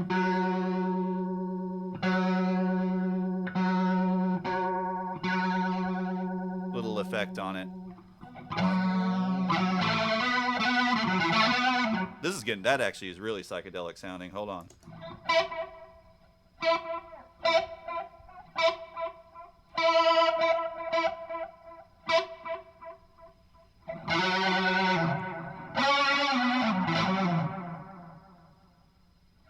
Let's bring our mix down a little on the delay.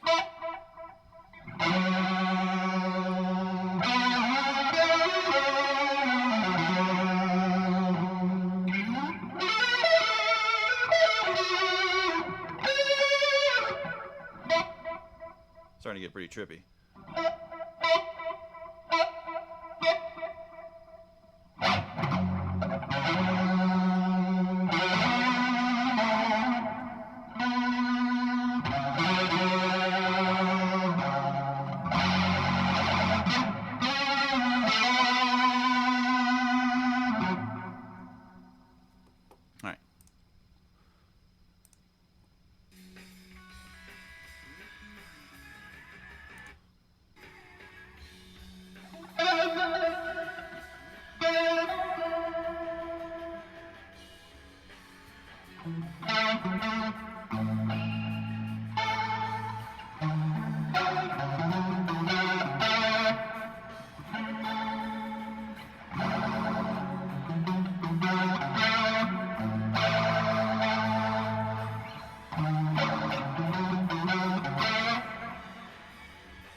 Alright, so you're getting kind of like a little vamp here.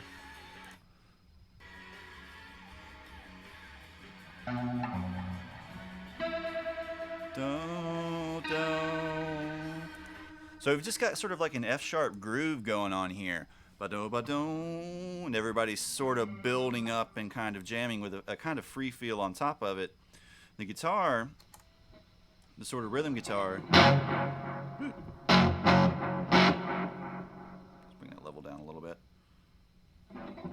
is playing like this F-sharp minor 7 with the 5th fret here on the B string, then bringing it down a half step to like this F-sharp 13 or F-sharp, you could really call it an F-sharp minor 6 as long as you don't play the 7 here.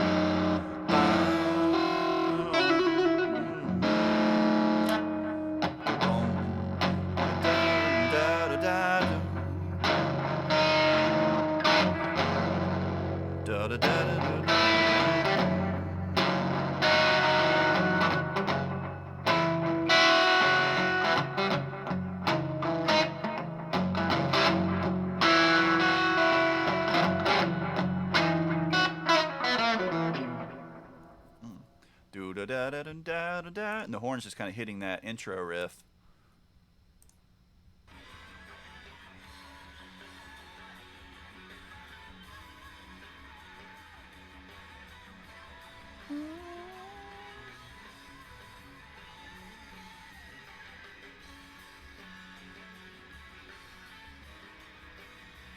Dude, the bass player is going nuts, and the guy on the wah pedal's going nuts on top of all this.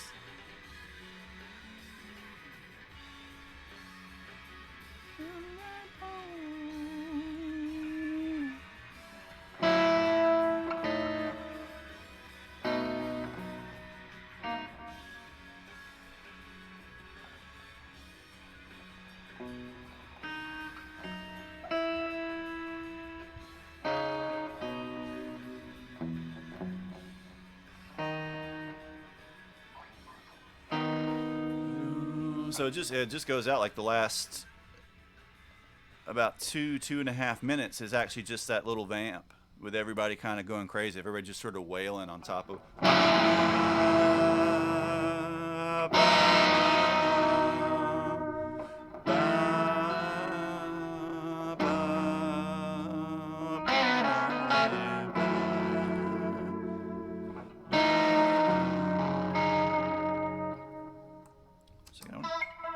I want to hear this sound with just a little bit of chorus.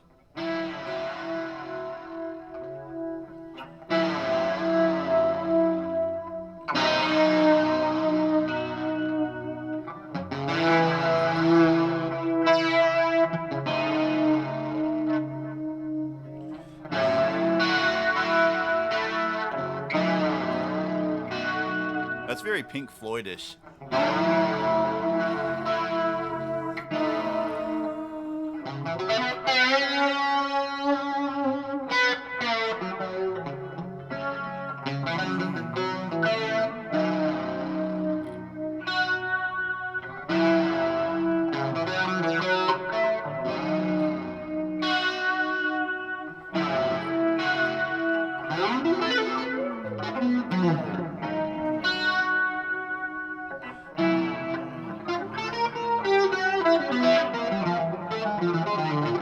Like the wah guitar, the dude whoever's playing like the lead guitar with the wah pedal is just going crazy. That he's playing like all kinds of outside stuff, just going nuts. On top of that vamp, the bass player is walking all over the place. But the rhythm guitar is just.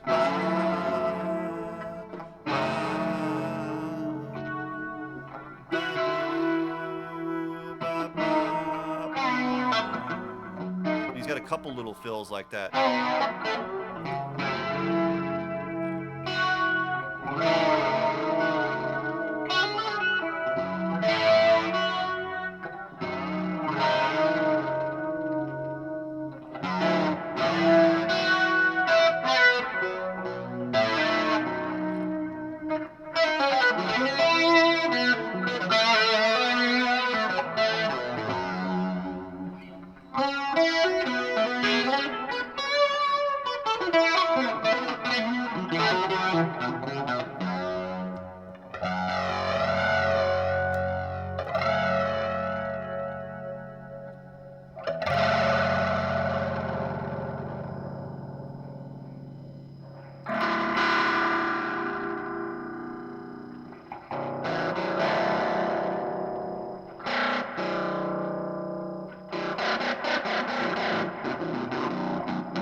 Oh shoot, forgot to update the guitar command.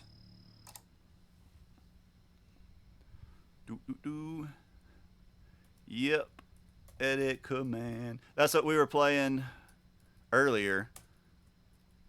Guitar. This is an Ibanez S2020 XAV. There you go, that should be up to date. Let me update pedals too while we're at it. And pedals in front. Zoom. Ultra Fuzz into Moog. Cluster Flux. And then come here, hyphen. There we go. And loop. Caroline kilobyte into red panda context. There we go. So pedals is up to date too. This is mahogany. This is all mahogany. Got a little bit of quilt or ripple to it. Kind of catch it around the edges when the light hits it right. Mahogany body, maple neck, rosewood fingerboard.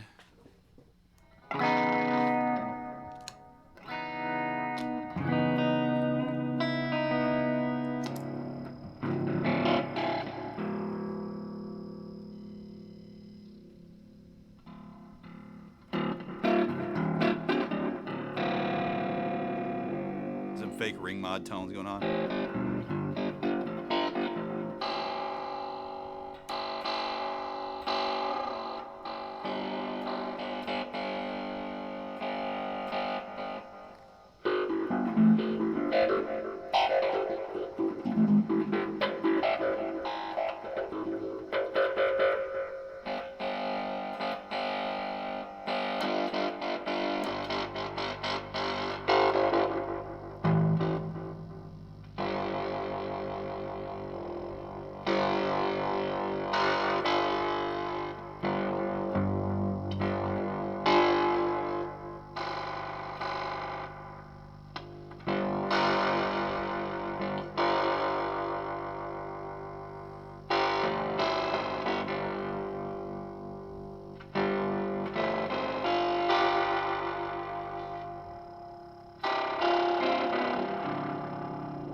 It's interesting. It's generating a very, very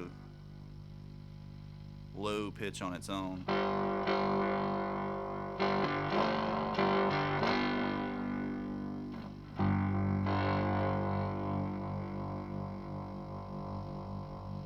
Huh.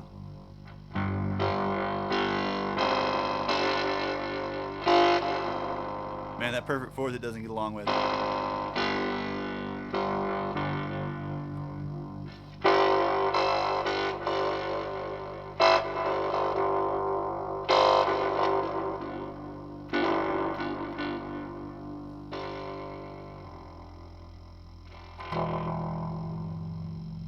tune the frequency of the LFO.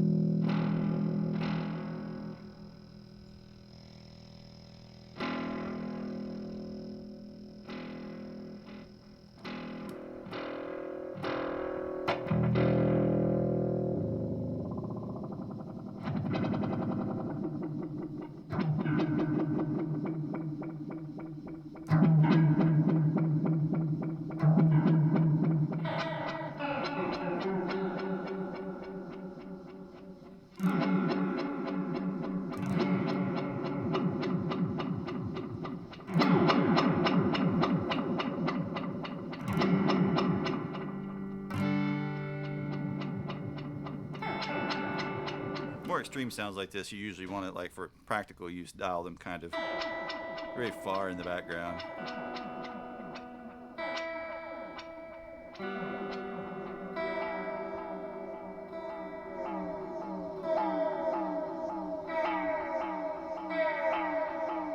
It's like some kind of weird steel drum tone.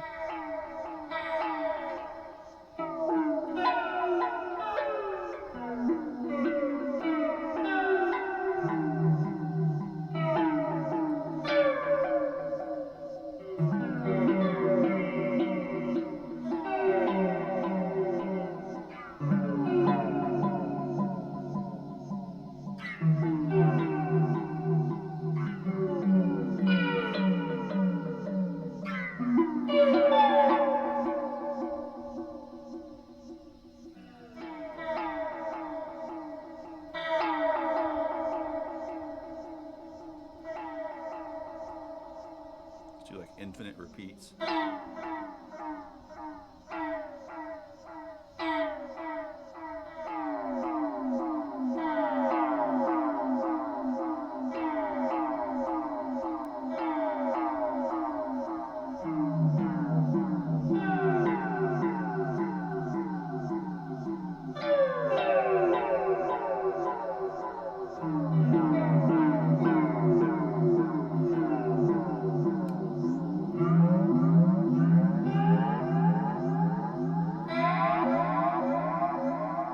Oh, that's weird. That's almost like a shepherd tone effect.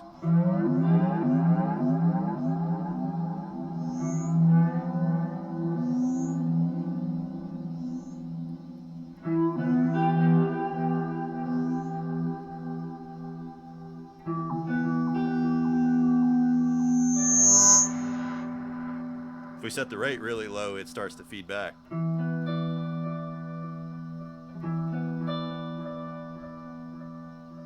Woo, man.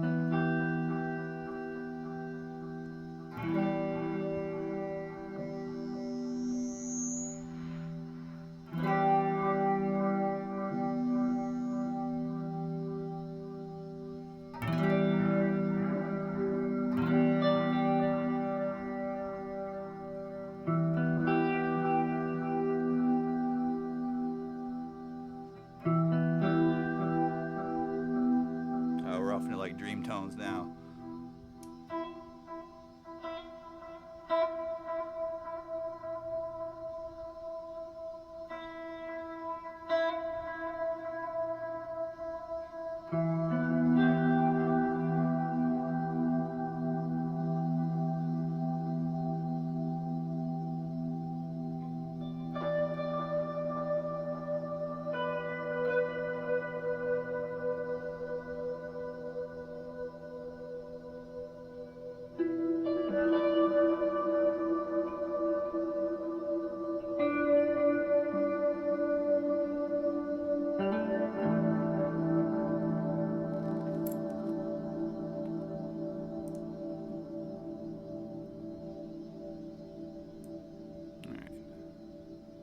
Let's see, we pretty much finished up that tune. Anybody have any questions about the chords or anything in Real Folk Blues? Because I could go back over them. Otherwise, I'm going to goof off for a few minutes before I call it a night. Make some fun noises.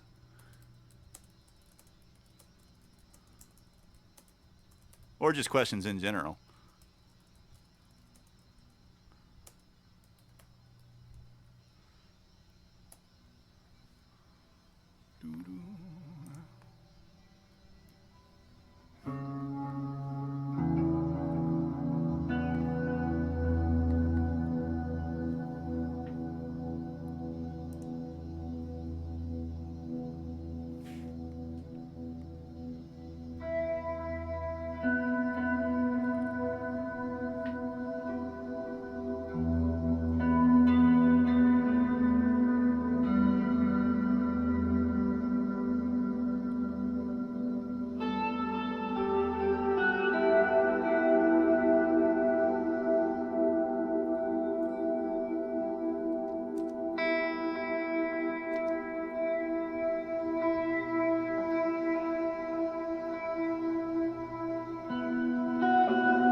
Well, it's fun.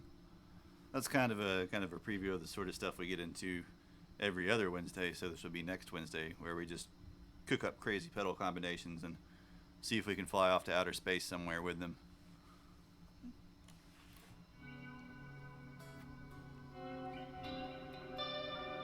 Yeah, that's kind of interesting. First couple hours were super slow, just me and Ride, and Wee Baby popped in. Then the last couple hours kind of picked up. Had some numbers, got a new follower. Had a cheer earlier in the evening. Yeah, total space vibes. Sometimes we go in that direction, we get all droney and spacey, and other times we get all glitchy and weird, and other times we get all fuzzy and disgusting. Just kind of depends on what pedals we wind up putting together. We did one, let's see, maybe 3 or 4 weeks ago, where we used this old cheap DoD effects processor that I found at a yard sale for $5 to make like ambient compositions and space noises and stuff with it.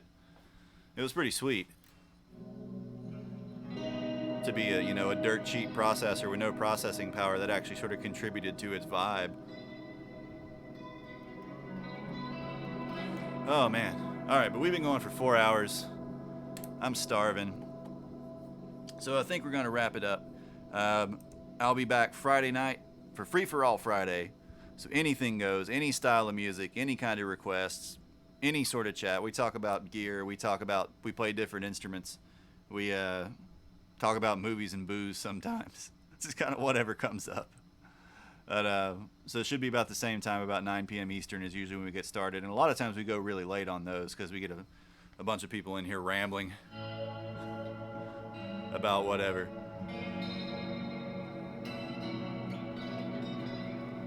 Do you have Criterion Channel? As I was trying last time we wound up talking about film, I was trying to get everybody to sign up for Criterion Channel so we could have watch parties.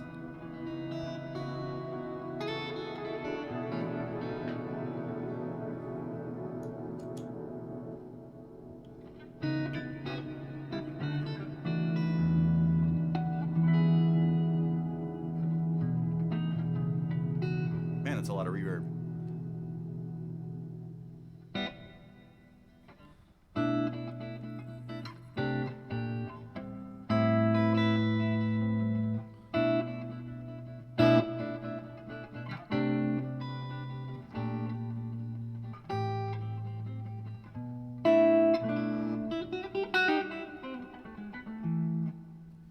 Oh man. Whew. Anyways, make sure if you're not following, hit the follow button. If you're not in the Discord, get in the Discord. So we have all kinds of fun chats in there, and that's where I take requests and keep track of the requests for the most part. Thanks everybody for hanging out. Really appreciate Ride in particular sticking through the slow hour. And Wee Baby for popping in there with that. See, Ride resubbed and then Wee Baby resubbed too. So had some resubs from some great followers. Be back Friday night for Free for All Friday. And I will see y'all next time. All right, catch you guys later.